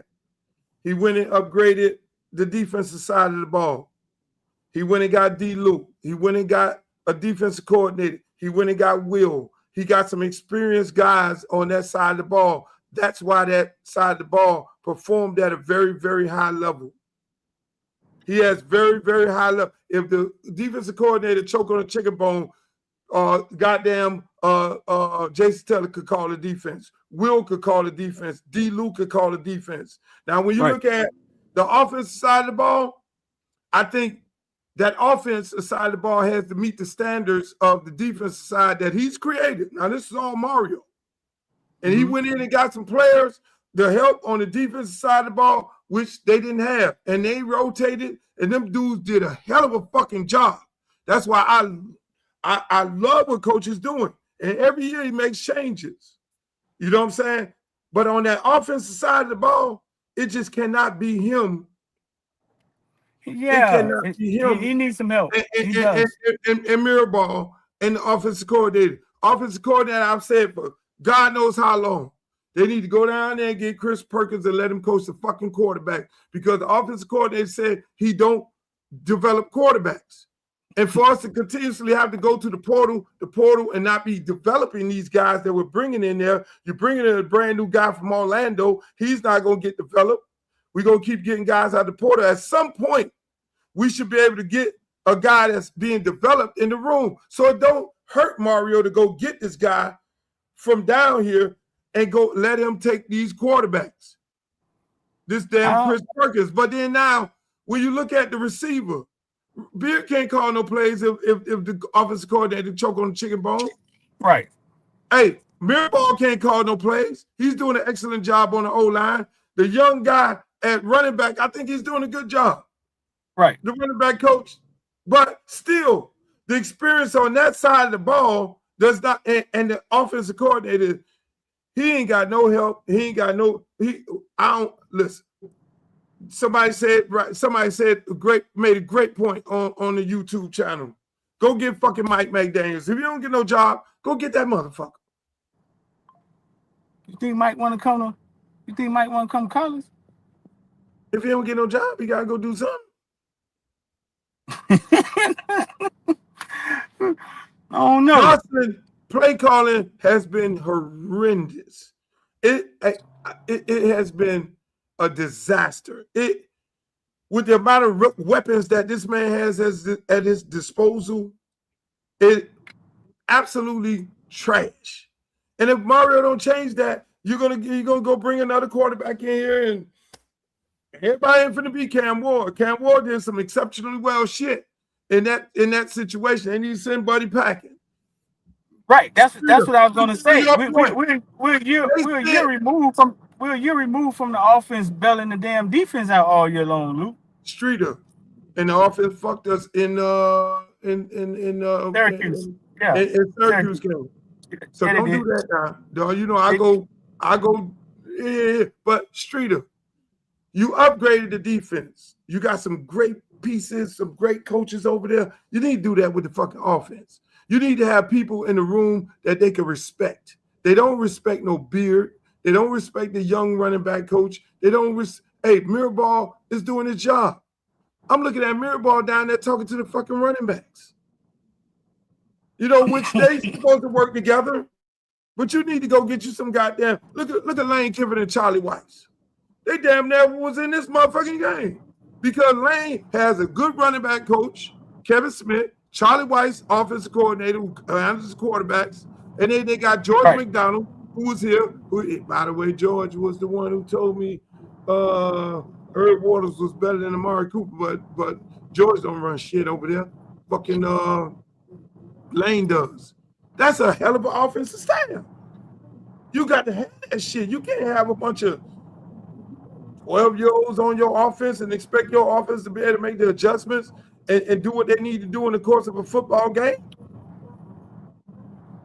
I just keep it a buck. You're right, though. I don't know what happens. If Dawson goes down, I don't know what happens. Thank you. If he go down, who calls the plays? If he get a DUI and they lock his ass up, who calls the plays? Streeter. If Mario got to make a change in the middle of the season because the offense ain't going the right way, who's going to call the plays? That's what you got to ask yourself. They have to have an emergency plan. We just don't know it properly. I know it. We can't put our finger. Hey Luke, man, you can't keep letting Mike Ryan walk up to you in public, dog. This is emergency. You can't keep letting that happen, dog. Hey, Streeter, this right here is the emergency plan. Go get some more plays off of this motherfucker right here. No, I'm not. I can't do that because I'm getting ready. There's a strong possibility I might run for Congress, and they're going to use that against me. And when I'm going on the campaign trail, they're going to be like, hey, y'all get ready to elect. You should have never said that. You should have never said that. Now next time he going to walk up to me, he going to poke you in the head. Be like, fuck, nigga, what you said? Hey, oh, you should have never said that. It's on now. Y'all getting ready to elect the bully. And then, you know, I'm be like, the people who run against me, they can be like, oh, so y'all want to elect this fucking guy? He is a bully. And I'm be like, yeah. Who I'm getting ready to go up there and deal with a bully? You take a bully to deal with a fucking bully. A bully don't respect a bully don't respect no punk. I'm gonna tell you that. You ain't worried about that, Luke. There's enough video out there you doing crazy shit. You ain't worried about that. You ain't worried about that, man. Hey, you not worried about that. That might help your campaign. Under those circumstances. But hey, man, so your outcome. Like I was saying, I think Mario did a fucking exceptional job with what he had to deal with on offense. I mean, he did some great shit. Great shit. I mean, we had the worst kicker since he's been there. I think I had another year.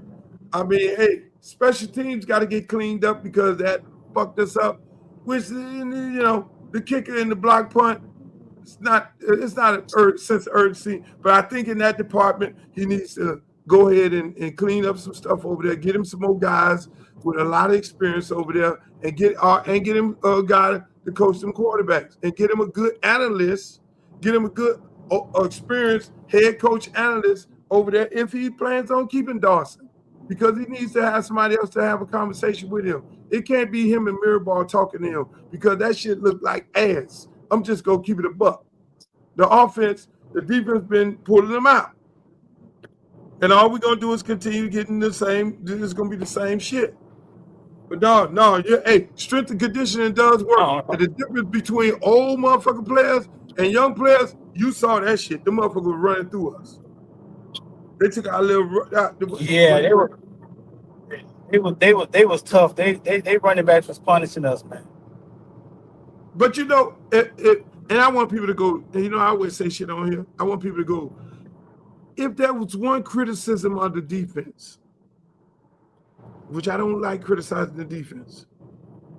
Look at that. This motherfucker talking about election. Hey, he talking about election night in Booby Trap. Listen, man, I could not load up on here because I wanted to show y'all my time at Booby. Everybody in town was all miserable and shit, but me and the people from Booby Trap, we weren't fucking miserable. We wasn't miserable at all. We were partying our ass off. And if I could just show you, man, look at this. Look at this.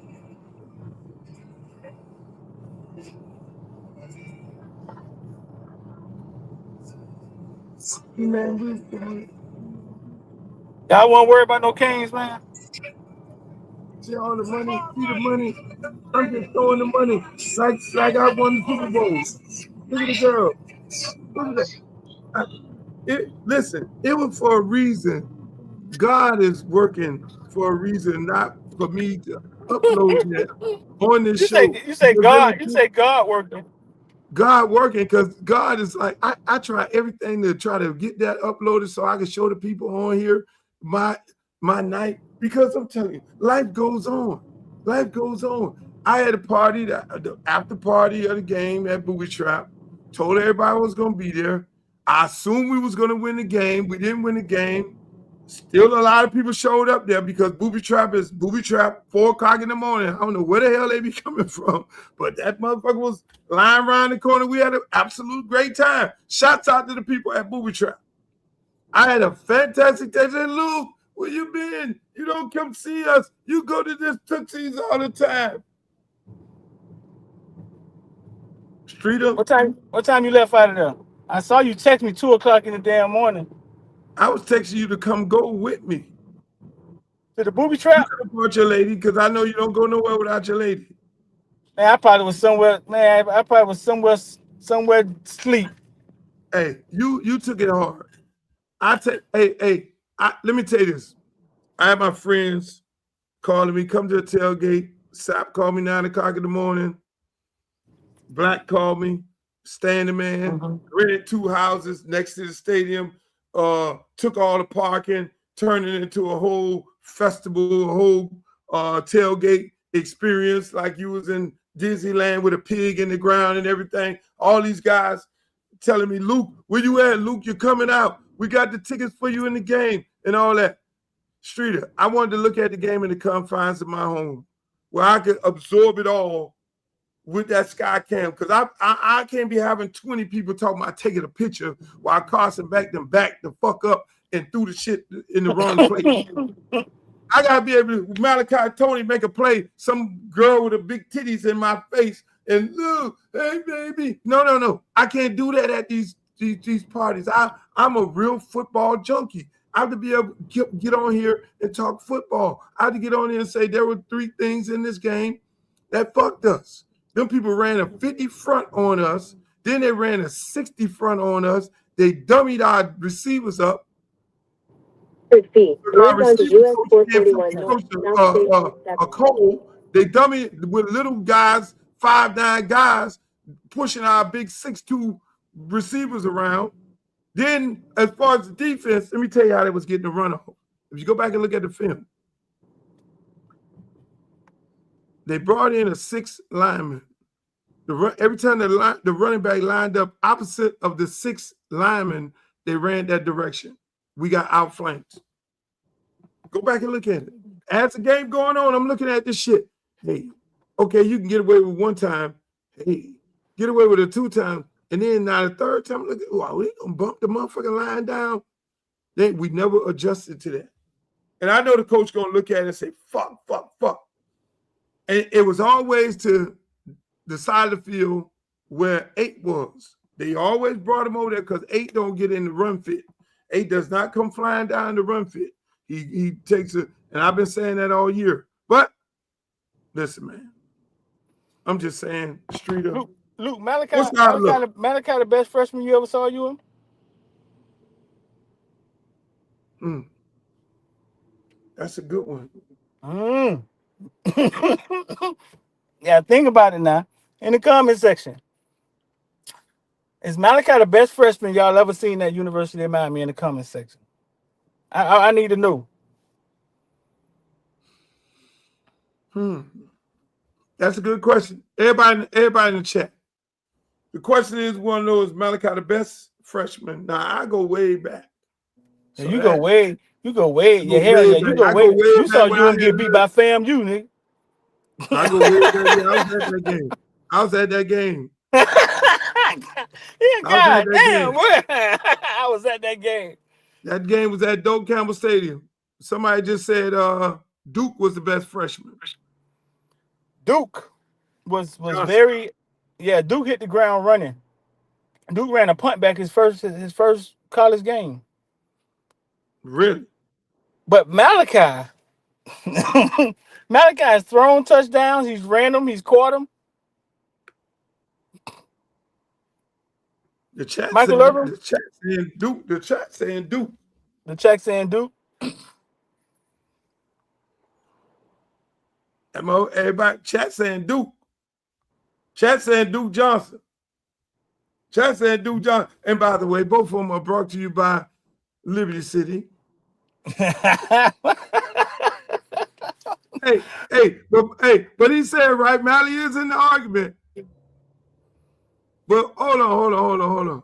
What Devin Hester come in this? Devin Hester? I don't know. Devin Hester may be one of the most exciting, but I don't know if Devin Hester had this production. Did he? Correct me if I'm wrong. He was exciting though. He ran the first kickoff of the year back against Florida.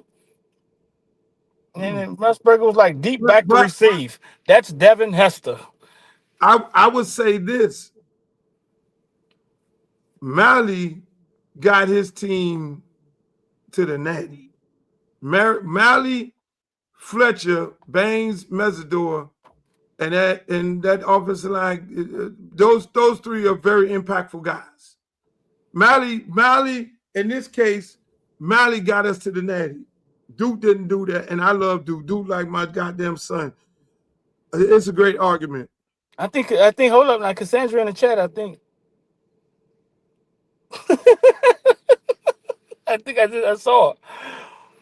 That's a great argument. And Mally showed. And Mally showed out at the national championship too. Streeter. But then again, Duke came in this bitch just like you say, guns a-blazing on a sorry ass team. That's the difference. You ain't got no motherfucker O-line. Duke ain't had no motherfucker O-line. Duke did not. Yeah, that's right. Duke didn't need it O-line. Duke didn't need O-line. This team. No, I gotta get it to Duke. I gotta get it to Duke. Mally got over 1,000 yards receiving, don't he? Like over. I gotta give it to Duke. Look, man, that's the position they throw the ball to. That's the Restrepo position. Don't matter, dog. Like I've already did the math. Mally has had one of the greatest freshman years of all wide receivers all time. Top 5, maybe 3 at this point. But you talking about at the University of Miami? Oh no, I said all time. Ever. One of the greatest. Oh, not just University of Miami. No, ever. He's right there with Rondell Moore, Jeremiah Smith, Sammy Watkins. Ever. Hey, both of them my nephews.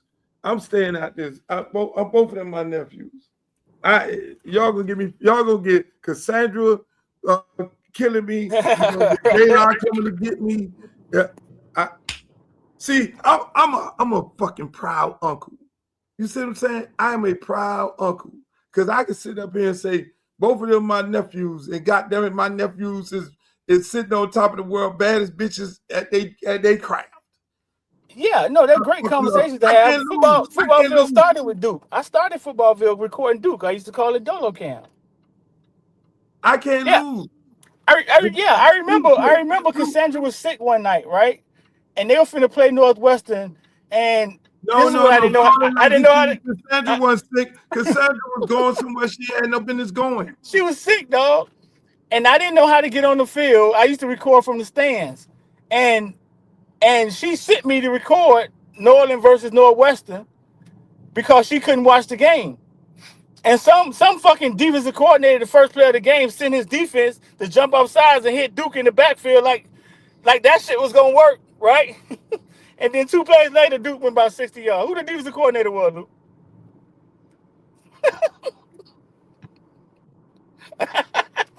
Look, Are we talking look, about you at the did you? University of Miami?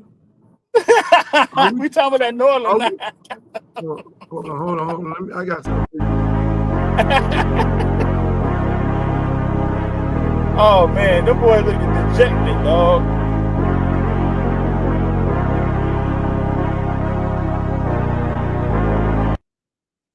Bro, these people celebrated at our home field, fool. If that don't make you want to That come was back so with fucking vengeance. hard. That was so fucking hard. That's hard to watch, but I keep watching. And that's why, Streeter, I've not had a drink in 7 months. And I went to Booby Trap and I just took it out on, I just had a drink. I did stuff that I don't normally do. I was inflicting punishment upon myself. I had 3 or 4 dancers dancing. I had $2,000 in ones. I'm throwing the money. I'm just inflicting punishment on myself. That was the point, because I think that'd be the stupidest thing in the world to do when I see people doing that craziness in the club. So I say, I'm going to punish myself. I'm going to punish myself tonight for the loss of the University of Miami.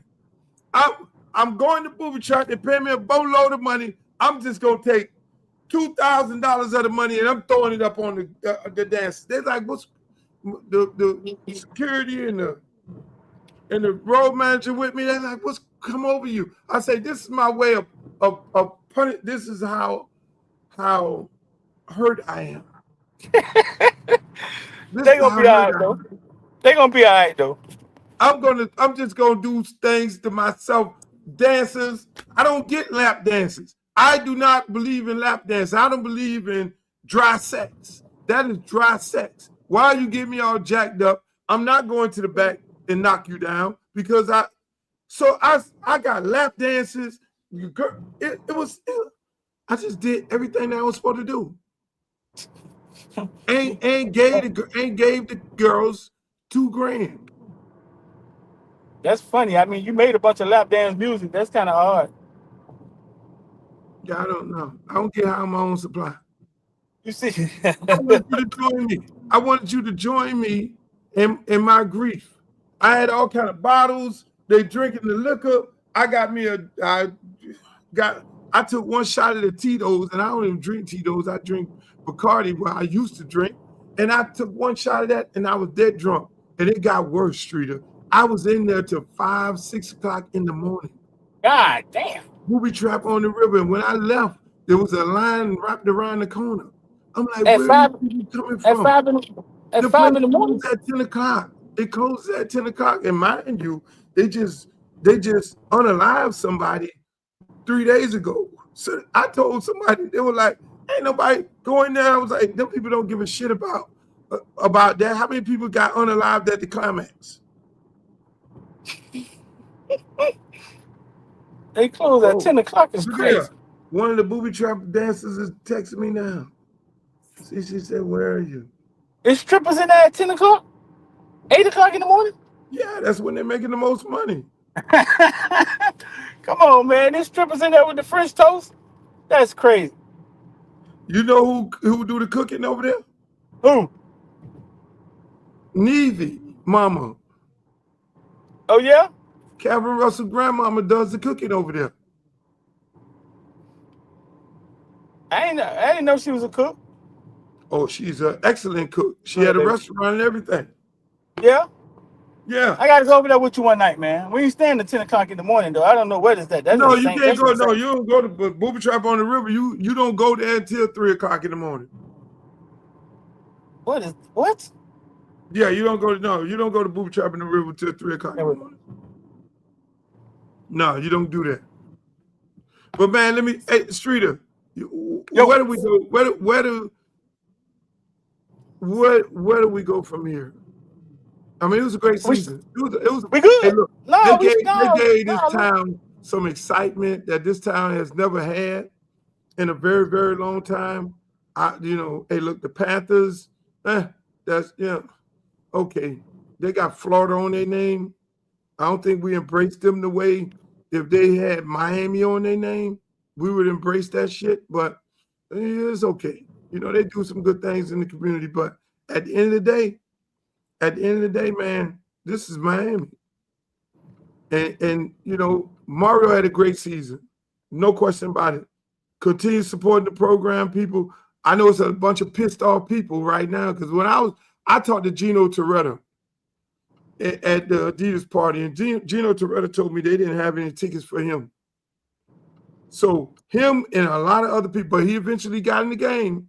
I saw him before the game. Else, but I saw him. It was like, how many fucking Heisman Trophy winners do you have that can't get in the game?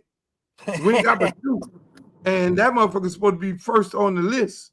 You know what I'm saying? So, you know, it's a lot of pissed off people. My bartender, who I go to brunch at Brimstone on Sunday, and I don't want y'all to come there because y'all going to disturb my peace. He's a diehard Hurricane fan, been a Hurricane fan all the way since the Orange Bowl.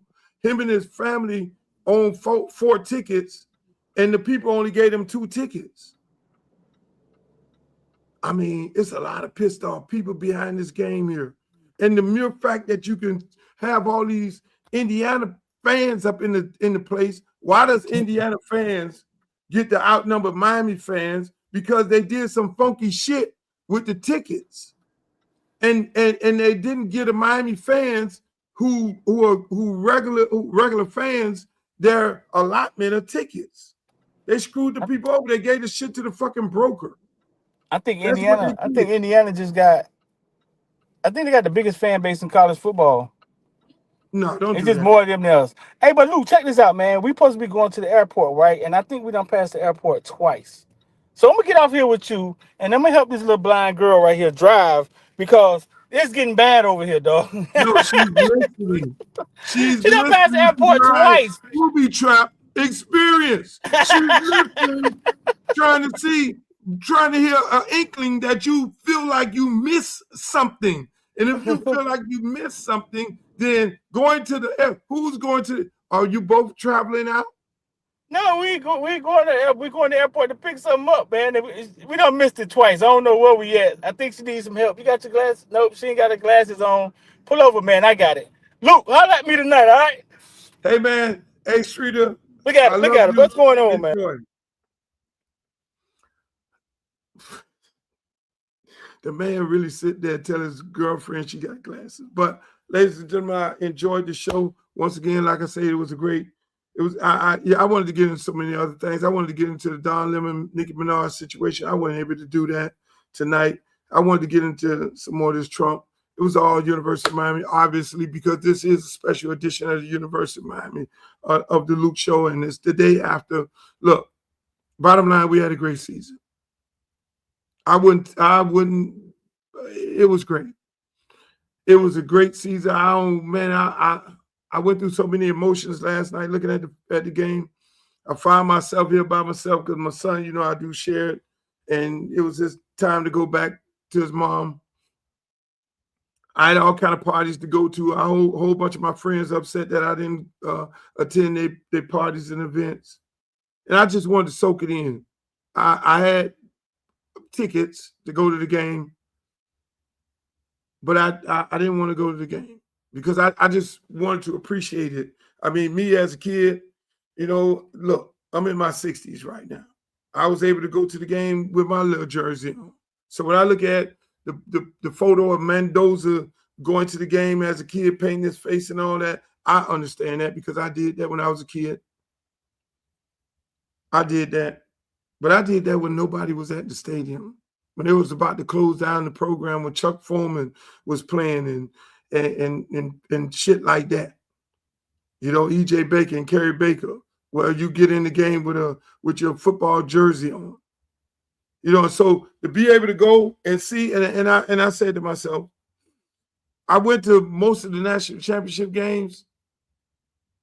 There was only one game that we did not win that I went to. And that was the game when we played Alabama.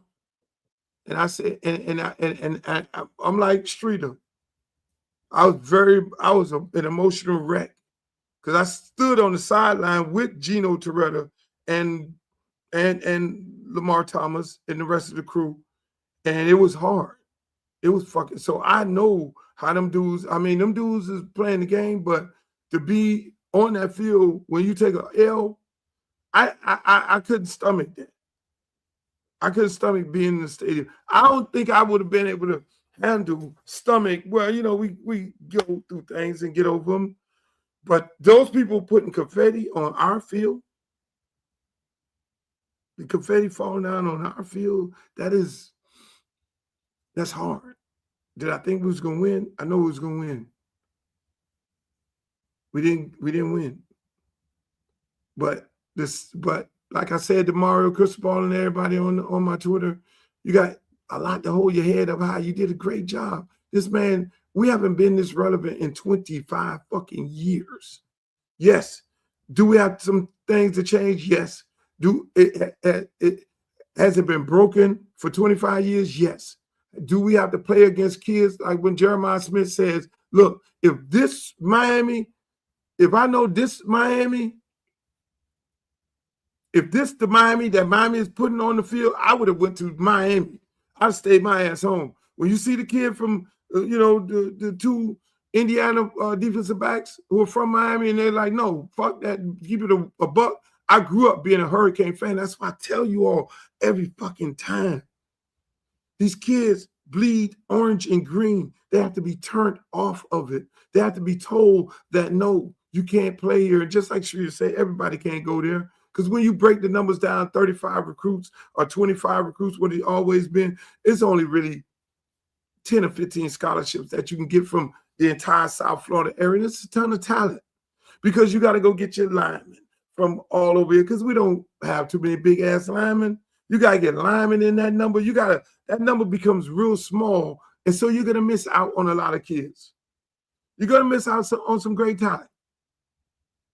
You know, when that number gets down to about 10, it's virtually impossible. No, we develop hundreds and thousands of kids that go off to colleges around the country that are very good, that had to be told that, no, you're not good enough to play at the University of Miami. And they came back with a chip on their shoulder and they did special things, whether it was Devontae Freeman, Carlton Davis, whether it was Amari Cooper, all those kids bleeded orange and green. And they wanted to be there, but they had to go other places. And we had to get beat by them. We got beat by Dalvin Cook. We got beat by Devontae Freeman. Last night we got beat by two kids. One from Chaminade, one from Miami Northwestern, one from Christopher Columbus. We got beat by them in the Natty, not in the regular season. We didn't get to see them in the Natty and say those are our kids. No, we played with our kids in the Natty. So that tells you this program is on the way up. Mario Cristobal is going in the right direction. I may be critical of certain coaches on the team. Mario knows where my heart is. Look, if it's a duck, it walk like a duck, quack like a duck, I'm going to keep it a buck. I'm going to keep it a buck. I know this game of football. I've been coaching it for over 25 years. I've been coaching it for a very long time. You can only play 11. And that's why I'm a firm believer always the best 11 plays. And there's no favoritism in the game. But when I do see favoritism, I'm going to call it. And if I do see favoritism, I'm going to call it. I will say that again. When I see bullshit, I'm going to call bullshit. When I see that. So when you see me get on here and I call Kevin Beard out for bullshit, I call him out for bullshit. That is bullshit. That's just my opinion. Anybody could get it. I call out Willie Simmons. Me and him go have a cigar right now. And we're good friends. We have a sit down and have a meeting of the minds amongst men. And we do some great things for the community because it's all about love. It's all about real when it comes to me, when it comes to this Miami shit, when it comes to South Florida, when it comes to the state of Florida, I'm on that. I love my state of Florida. And that's why I tell guys if Florida was in this position last night, I would have been rooting for Florida. If Florida State would have been in this position last night, I'd have been rooting for Florida State because I'm a Florida motherfucker. I represent Florida. I represent South Florida. I represent Dade County number first. And if it's Dade County against everybody, then goddamn it, I'm Dade County against everybody. If Dade County ain't in it and Broward County is, I'm representing Broward County. I'm representing Palm Beach. And that's what I'm all about, people. I love this institution called the University of Miami. I love the institution called Florida A&M, the highest of 7 hills. Those two places right there, I don't play by them. So it's not about a coach. It's about those institutions will be standing when a coach is gone. We watched Jimmy Johnson leave and go to the Dallas Cowboys. We watched Butch Davis leave and go to the Cleveland Browns. So I don't fall in love with no coach. I fall in love by a coach doing the right thing at the University of Miami, at the Florida A&M. So when I went to Tallahassee the other day, take my son to a baseball camp at FAMU, I went over there and made my business have a conversation with the brand new head coach over there. Good guy. And you need to support him. Great guy. Going to do a hell of a job. Larry Williams Jr. is over there. Is the ops. His daddy is the president, the chairman of Miami Northwestern. He was at Florida for all them years. For him not to get an opportunity, it's beyond me. For Chris Perkins not to get an opportunity to be coaching quarterbacks at the University of Miami, running backs, or whatever it may be, it's beyond me. But these are things that people have to make decisions. Do I hold grudge? I know. I just give my opinion. And that's how it works. So, ladies and gentlemen, that's my show. I'll be back on my regular schedule tomorrow, Monday, Wednesday, and Friday. And I want to thank you guys, man, because everywhere I go, somebody's talking about the shows. Everybody's talking about something that they heard or saw on the show. It don't have a problem approaching me.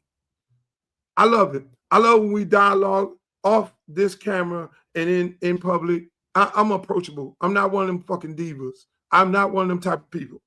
You can always come to me, hey, Luke, man, I ain't like that shit what you talking about on the show. We can have that conversation. Hey, Luke, man, what's up, man? We can talk about anything. You can get in my Twitter. You can get on my Instagram. Holler at me.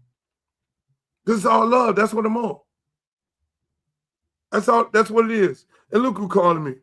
Fucking, I'm going to show y'all. You see his name? You see his name right there. That's who's calling me. Just like the man said in the song, Worldwide West, get ready to create another worldwide mess. You want to talk shit to me about his New York Knicks, but that's my brother. I love him to death. But ladies and gentlemen, y'all have a great week. University of Miami, we lost, but we ain't losing all. We're back. We're back. Whether Mario want to say it or not, we're back. We're fucking back. And we're going to be hell to be reckoned with. We did what we needed to do. We got to the Natty. We got beat by a better team. They were the better team that night. And so going forward, we're going to love our coach, and we're going to be happy about where we're at as a program, and we're going to be happy as where we're at as a community.